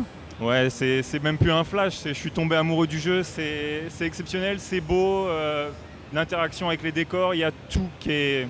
C'est parfait, ça va être un carton énorme et je rêve déjà de l'avoir dans les mains et de pouvoir rentrer chez moi et de m'éclater avec, c'est fabuleux. Bon bah tiens bon, il y a encore quelques mois à attendre, on va y arriver. Toujours aussi impressionnant, Half-Life 2 touche à peu près à la fin de son développement au sein des studios Valve. Tout ou presque a déjà été dit sur cette bombe, de l'excellence du moteur physique au gameplay très travaillé. Alors que rajouter, si ce n'est qu'il devrait arriver dans nos étals cet été et que l'on ne tient plus d'impatience. Vite!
Predator Concrete Jungle marque le grand retour des chasseurs extraterrestres les plus connus de la galaxie dans un jeu d'action-aventure. L'as de chasser l'humain innocent, c'est désormais à une organisation criminelle qu'il s'attaque, et pour cause, celle-ci cherche à les mettre sous sa coupe. 2 périodes historiques seront explorées, les années 1930 et 2030, sorties à la fin de l'année. Annoncé comme un jeu de rôle reprenant l'univers de Virtua Fighter, Virtua Quest est plutôt un action RPG futuriste dans lequel apparaîtront certains protagonistes de Virtua Fighter. Décevant lorsqu'on attend un Shenmue, mais attendons la sortie officielle pour donner un avis définitif cet été aux USA.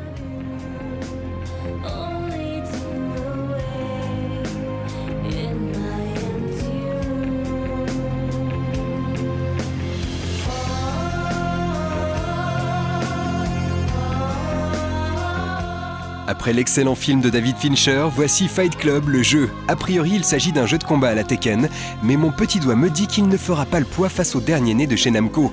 Réponse à cette affirmation éhontée, en octobre, aux USA.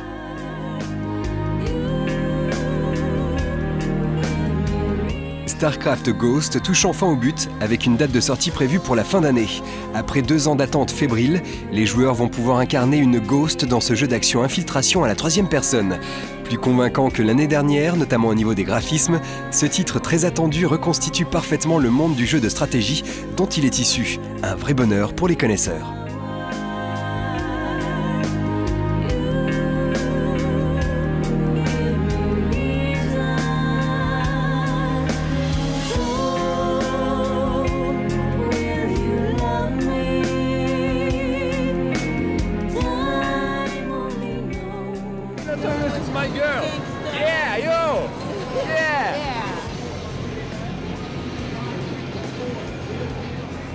Sur le stand Eidos, 25 to Life faisait penser à une sorte de SOCOM où les terroristes seraient remplacés par des gangs et les SEALs par des policiers.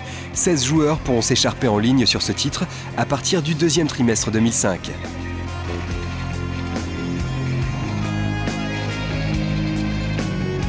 Driver 3 déboule ce mois-ci dans les bacs, ce qui ne l'empêchait pas d'être présent à l'E3. Vous y dirigez Tanner dans de folles courses au volant d'un panel de véhicules plus que conséquent. À noter l'apparition de phases à pied, comme dans GTA.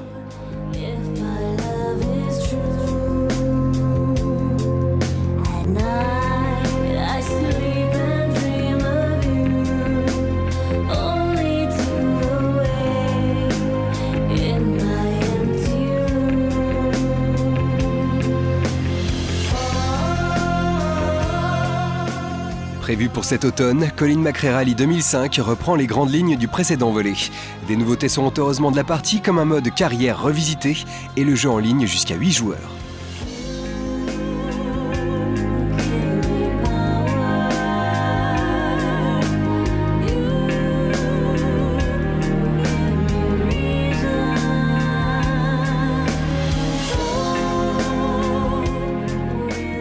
Là j'aperçois deux petits gars de Micromania, Sébastien et Stéphane, qui ont scotché devant Burnout 3, on va leur demander leur avis. Les gars, ça roule? Vous êtes en train de regarder Burnout 3, il est bien? Absolument, ouais, il est fantastique, le jeu rapide et graphiquement c'est une beauté. Et toi Sébastien, t'en as pensé quoi? La tôle froissée à profusion et une impression de vitesse hallucinante. Et vous n'avez encore rien vu. Passé chez Electronic Arts, Burnout 3 reste fidèle à la série. Il faudra toujours défier les règles élémentaires de prudence édictées par le code de la route et rouler à fond les manettes. Et pour être au goût du jour, un mode online sera disponible. Bref, il va y avoir du sport en septembre prochain.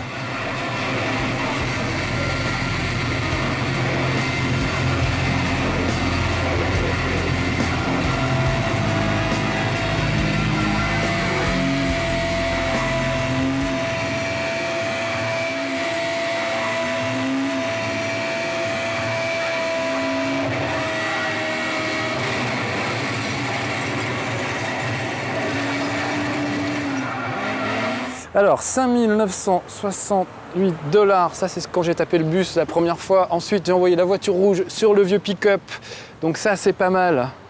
Plus 198 914, 59 millions, c'est pas mal, un bon score.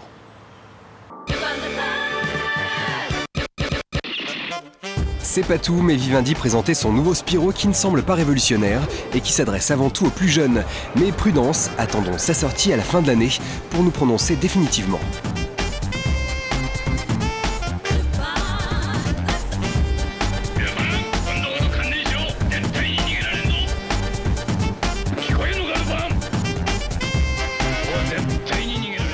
Tiré du film d'animation du même nom, Shark Tale vous met dans les nageoires du petit poisson Oscar et ses amis. Comme son nom l'indique, de féroces requins seront de la partie, à découvrir à partir de septembre prochain.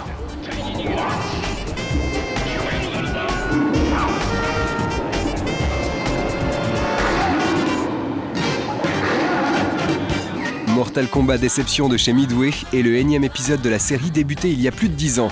Alors bien sûr, le concept n'a pas bougé d'un poil, c'est toujours aussi gore et violent, mais c'est justement ça qui attire les foules. Alors pourquoi changer une recette qui marche?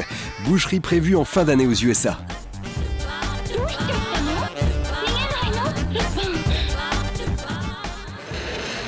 Profitant de la popularité des films, X-Men 2 Légende est un beat'em up dans lequel vous pourrez diriger une quinzaine de super-héros en collant chaussettes multicolores. Au programme, des joutes musclées à 4 simultanément et des super-pouvoirs à gogo pour une sortie aux alentours du mois d'octobre.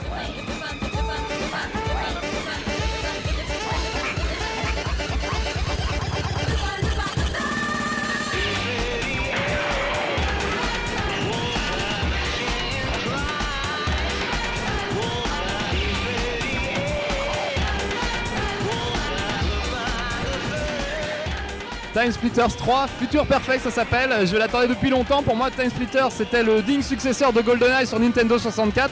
En multijoueur on s'éclatait vraiment, là on va pouvoir s'éclater aussi, graphiquement c'est très réussi, c'est bourré d'humour comme les deux premiers. Et surtout il y a plein de bonnes idées comme par exemple un gant qui vous permet de soulever à distance des tonneaux ou des flingues qui seraient tombés par terre pour les jeter sur les adversaires. En multijoueur on va s'éclater et tout seul ça a l'air génial aussi, regardez. Il faut dire que le scénario est plus développé que dans les précédents épisodes. Vous y voyagerez sur 4 siècles, de 1914 à 2401, pour éradiquer les Time Splitters. Vous serez aidé dans cette tâche par votre alter ego local, qui pourra être joué par un second joueur en mode coopération. Quant au jeu en ligne, uniquement sur PS2 pour l'instant, il devrait permettre à 16 participants de s'affronter sur des maps originales. Mais tout cela n'arrivera dans nos doux foyers que l'année prochaine. Patience!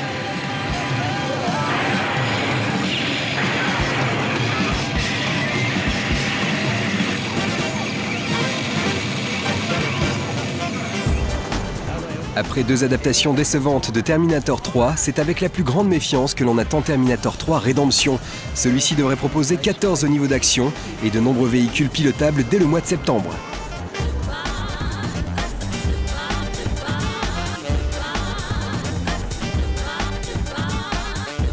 Pour fêter dignement les 15 ans de sa série aux États-Unis, Capcom sort cette compilation qui contient Hyper Street Fighter 2 et Street Fighter 3 Third Strike, autant dire les meilleurs. À noter une nouveauté, un mode Xbox Live sur Xbox. Pour la sortie, il faudra attendre l'été sur PS2 et l'automne sur Xbox.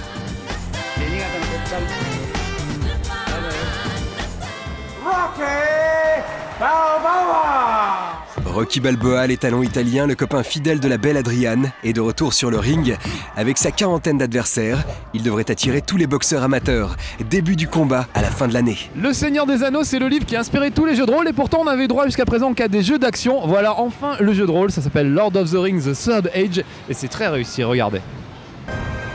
Il est vrai que pour un titre à l'origine des plus célèbres jeux de rôle papier comme Donjons et Dragons, le Seigneur des Anneaux restait en retrait côté jeux vidéo. C'est maintenant chose réparée par Electronic Arts. Dans ce RPG tout nouveau tout beau, vous dirigerez outre la communauté une équipe de personnages secondaires qui permettra d'éclairer certains pans de l'histoire laissés dans l'ombre au travers de quêtes annexes. Bref, le troisième âge a toujours la pêche et devrait animer nos longues soirées d'hiver.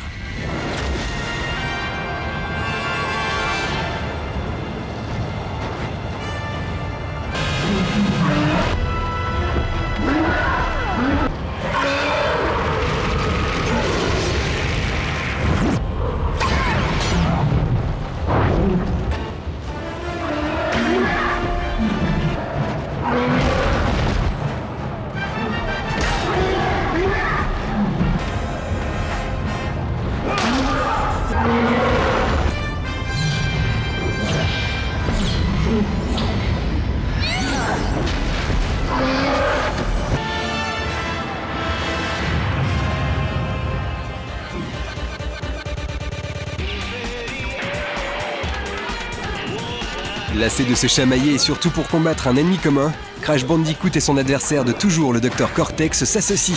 Oui, je sais, ça fait un choc, mais il va falloir s'y habituer. L'occasion pour Crash le rancunier de faire payer à sa manière ses forfaits passés à ce brave docteur, en l'utilisant comme projectile.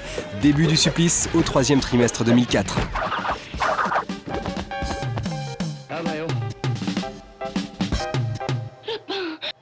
Prévu pour accompagner la sortie du long métrage à la mi-juin, Shrek 2 The Game est un jeu d'action haut en couleur. Vous y dirigerez les protagonistes à l'humour si prononcé du film comme Shrek, Fiona, l'âne et la poupée biscuit. Chacun apportera ses compétences propres et zapper de l'un à l'autre sera nécessaire pour parvenir au bout de vos peines.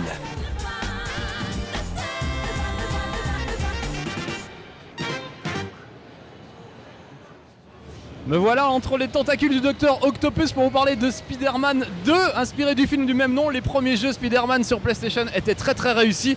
Celui-là a l'air très bien aussi, regardez.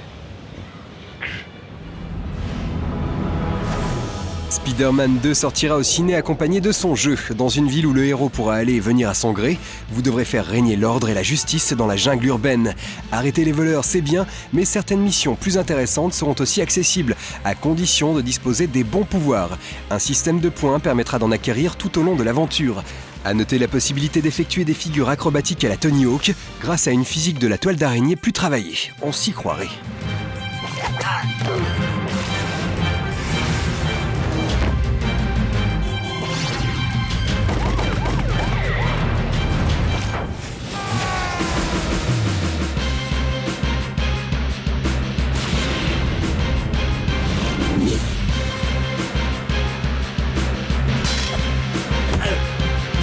This may come as a shock to you.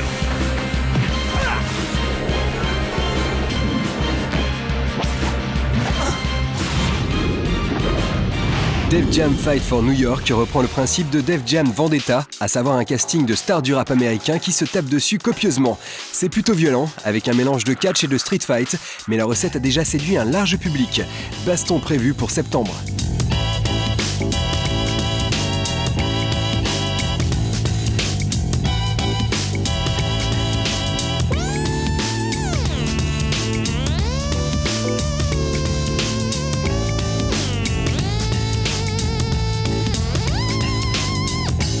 Après un premier opus réussi, Beautiful Joe revient toujours aussi classe dans sa tenue de super-héros japonais. Dans ce nouvel épisode, il sera accompagné de sa petite amie Sylvia qui lui donnera un sacré coup de main, même si son nouveau pouvoir, le replay, lui assure une super force de frappe encore plus impressionnante. Sorti cet hiver aux USA.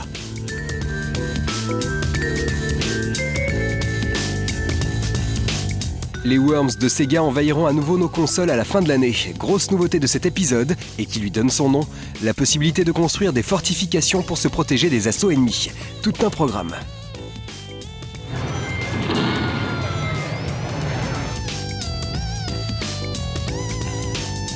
Dragueur ringard et trop souvent éconduit, Larry est de retour pour le plus grand malheur de ces demoiselles. Le but de ce jeu d'aventure au graphisme flashy sera bien sûr de séduire de jolies filles, même si ce n'est pas gagné d'avance. Pluie de râteaux annoncée pour la fin de l'année 2004. Oh no, not at all. You know, a farm. No. T'es fort en skate, toi? Ah. Ouais, moi non plus, je suis pas bien fort. Par contre, il y en a un qui est de plus en plus fort à chaque jeu, c'est Tony Hawk, avec Tony Hawk Underground 2. Ça va, Greg? Oh, j'ai mal. L'inépuisable Tony Hawk revient sur nos machines au mois d'octobre dans une deuxième édition Underground. D'une esthétique bien différente du précédent volet, surtout côté personnage, cet épisode en reprend néanmoins le principe. Vous suivrez donc une histoire qui vous mènera peu à peu au sommet de ce sport à roulettes trop classe qu'est le skate. J'en connais qui bavent déjà d'impatience.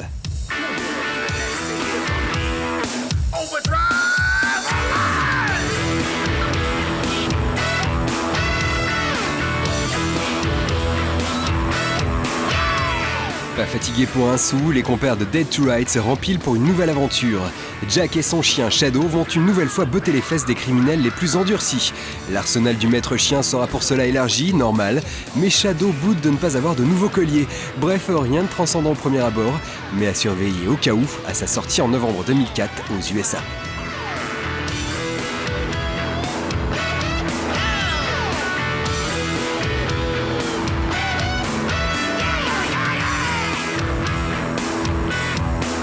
À la même date, mais en Europe cette fois, les amateurs de ballon pourront mettre la main sur NBA Live 2005 et FIFA 2005, les désormais habituelles remises à jour annuelles des titres EA Sports.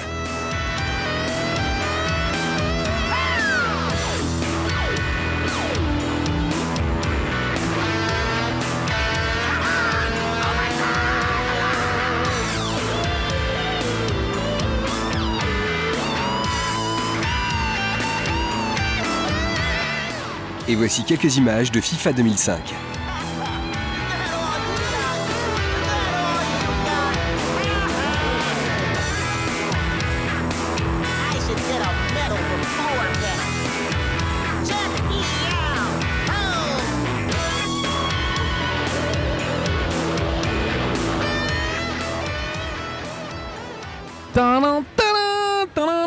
GoldenEye sur Nintendo 64, ça reste un de mes jeux préférés encore aujourd'hui. Alors c'est un plaisir de découvrir la suite de GoldenEye sur le salon aujourd'hui. D'autant que cette fois ça s'appelle, regardez bien, Rogue Agent, c'est-à-dire méchant agent. On va jouer un agent secret qui est tombé du mauvais côté de la barrière et qui a rejoint le camp des méchants. Il a perdu un œil dans la bagarre et son œil est devenu bionique. Il va être truffé de gadgets. On va pouvoir jouer en multijoueur, en solo. Ça va être un vrai bonheur et je crois que c'est mon jeu préféré pour ce salon cette année. Très proche visuellement de la version N64, ce GoldenEye original sera l'occasion de croiser de vieilles connaissances de l'univers James Bond, comme le fameux Dr No ou encore Goldfinger pour ne citer que. Profitez bien de ces premières images, car il vous faudra attendre encore une fois la fin de l'année pour vous y essayer.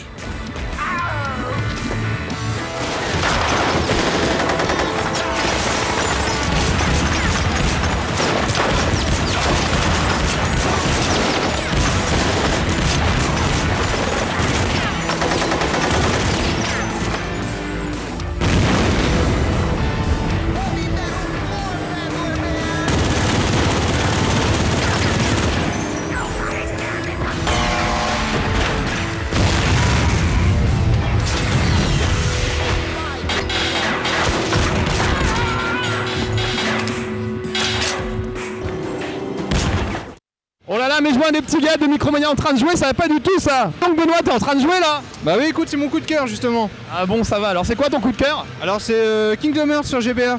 Un action RPG vraiment sympathique. Et pourquoi t'as craqué pour celui-là particulièrement? Bah écoute, j'ai vraiment adoré la version PS2 qui est sortie il y a déjà quelques temps. J'attends la version PS2 aussi du second volet. Et en attendant, bah, je m'éclate sur ce jeu.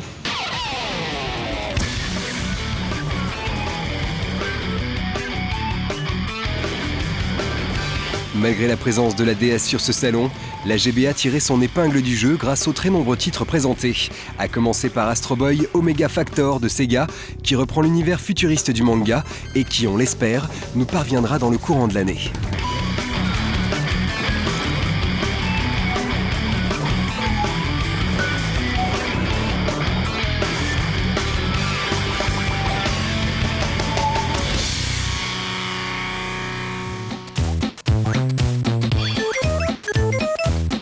Donkey Kong ne prend pas une ride malgré son grand âge. Pour preuve, DK King of Swim et Donkey Kong Country 2, tous deux prévus pour la toute fin d'année. Si le premier est une sorte de jeu de réflexion qui promet un gameplay original, le second est un action-plateforme plus classique, jugez plutôt.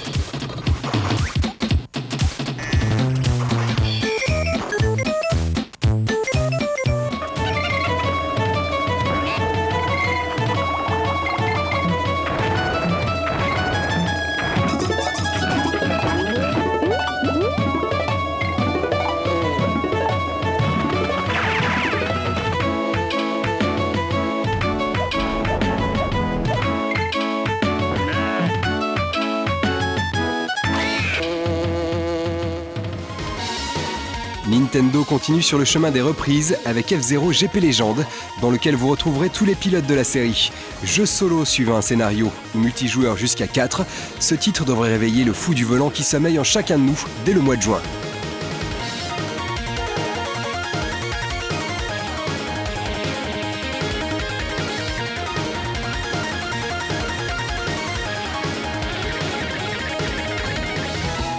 Jeu mignon par excellence, Ham Ham Games propose une quinzaine d'épreuves sportives à de tout petits hamsters. Selon les résultats obtenus en tennis, voile ou natation, les joueurs collectionneront tout un tas d'objets qu'ils s'échangeront avidement par la suite. Un jeu de nerd donc. Coup d'envoi en juillet aux USA.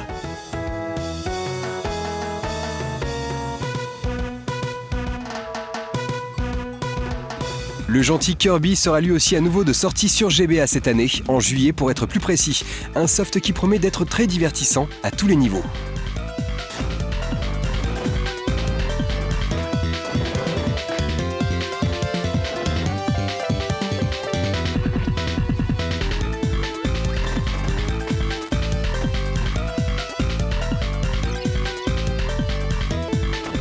Mario Golf Advance Tour, développé par Camelot, permettra dès le mois de septembre de s'adonner enfin au sport favori des Japonais. Compatible avec la version GameCube, le joueur pourra s'adonner à des transferts de personnages. Autre élément notable, le petit côté RPG. Et oui, Mario Golf, c'est plus que du golf.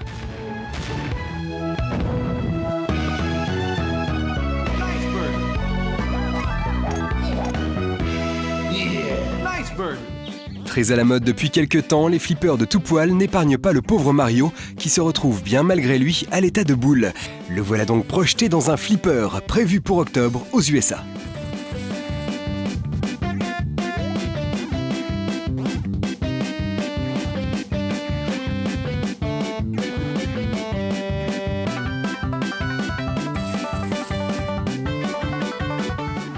Mario, toujours Mario, laisse ressurgir sa rancœur à l'égard de Donkey Kong, comme au bon vieux temps.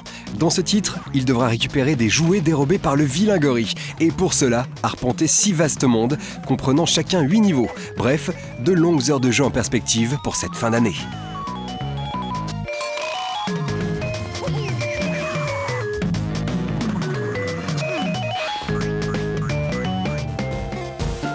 Faux nouveaux titres, Pokémon Leaf Green et Fire Red ne sont autres que les adaptations GBA des Pokémon Red et Green de la Game Boy. Non seulement plus beaux, ils offriront aux Pokémon addicts des nouveautés comme quelques îles inédites, sorties en France au mois d'octobre.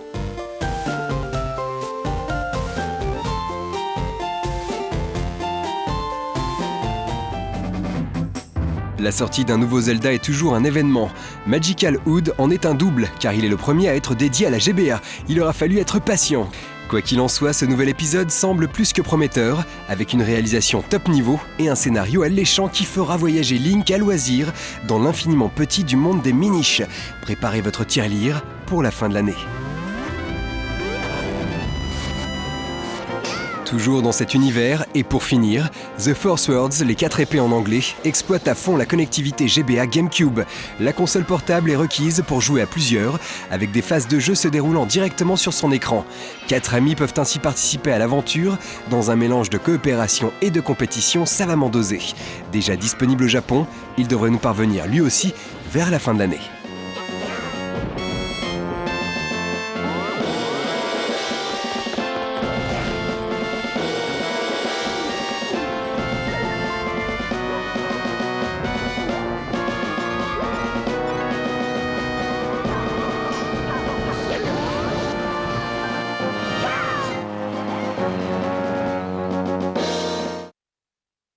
Et voilà, ça y est, c'est un peu triste, mais le plus grand salon de jeux vidéo du monde va fermer ses portes dans quelques heures, c'est terminé. On va démonter tous ces stands et dans quelques jours, tous les jeux vidéo céderont place à la fameuse foire à la rillette de Los Angeles, le fameux R3, Real Rillette Reunion. Mais nous, on se retrouvera l'année prochaine, c'est promis, pour de nouvelles aventures dans le Disneyland du jeu vidéo à Los Angeles. Allez, ciao!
Damn. Mister, look at your girl. She loves it. Look at her.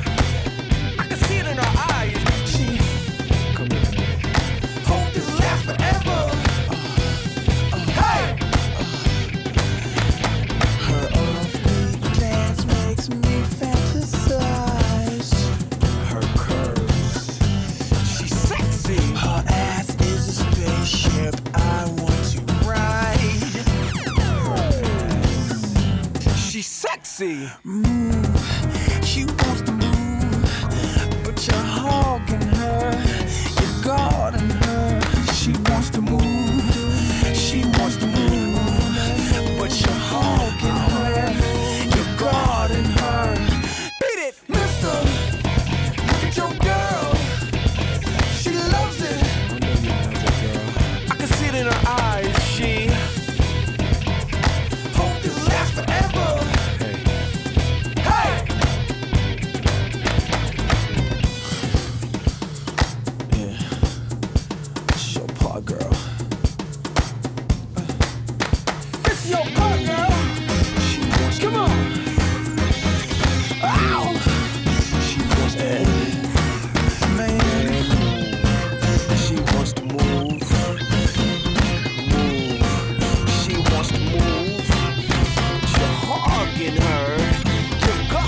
Her. Beat it! Mister, look at your girl. Damn. She loves it. I can see it in her eyes. She hope this lasts forever. Hey! Come on, mister, look at your girl. Look at her girl. She loves it. She wants it. I can see it in her eyes. She hope this lasts forever.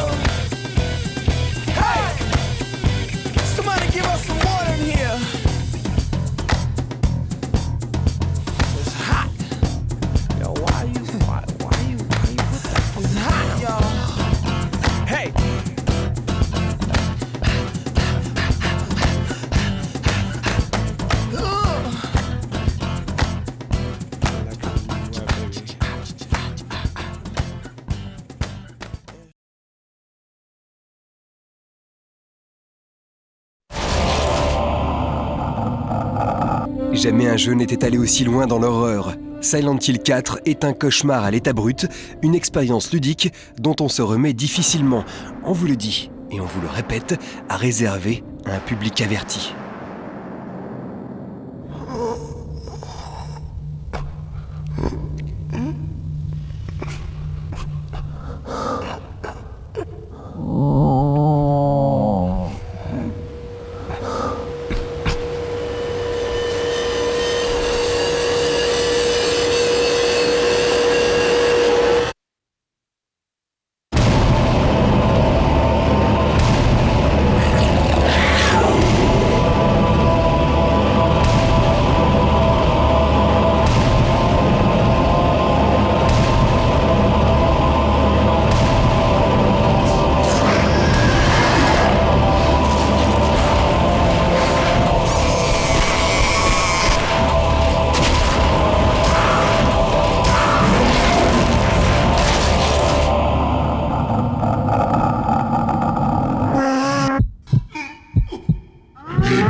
Je suis sur le stand du Punisher, un sacré costaud, c'est un jeu très gore qui va sans doute être interdit aux moins de 18 ans, voire aux moins de 32 ans, tellement c'est violent.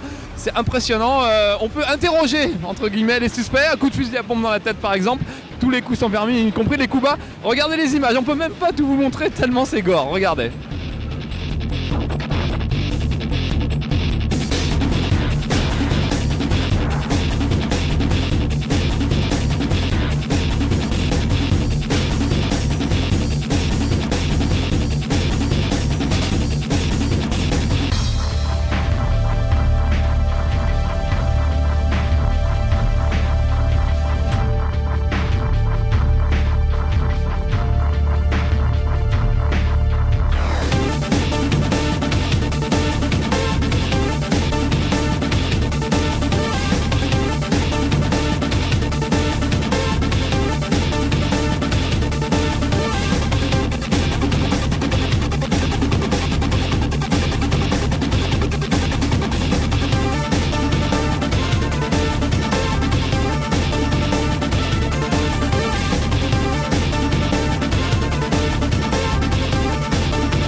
Sur le plus grand salon de jeux vidéo du monde, il y a aussi, à part les nouveautés, des vieilleries comme Pitfall par exemple. On se retrouve ici dans un musée du jeu vidéo avec la bonne vieille console Atari et plein de vieilles bornes d'arcade d'époque. Ça nous rajeunit pas, mais c'est un vrai plaisir de retrouver tout ça.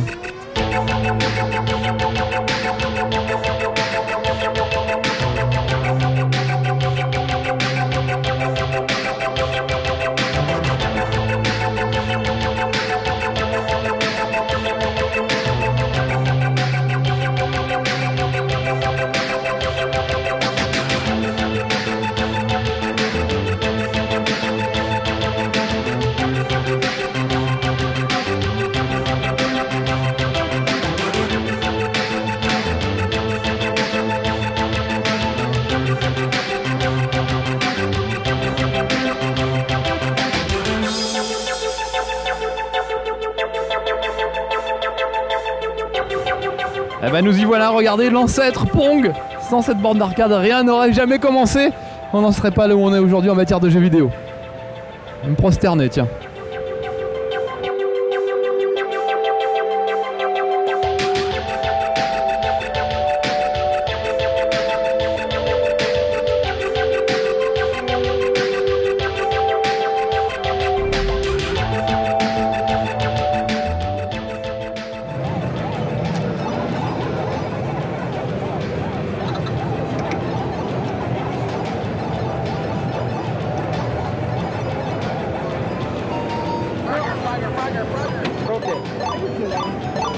Piss me off.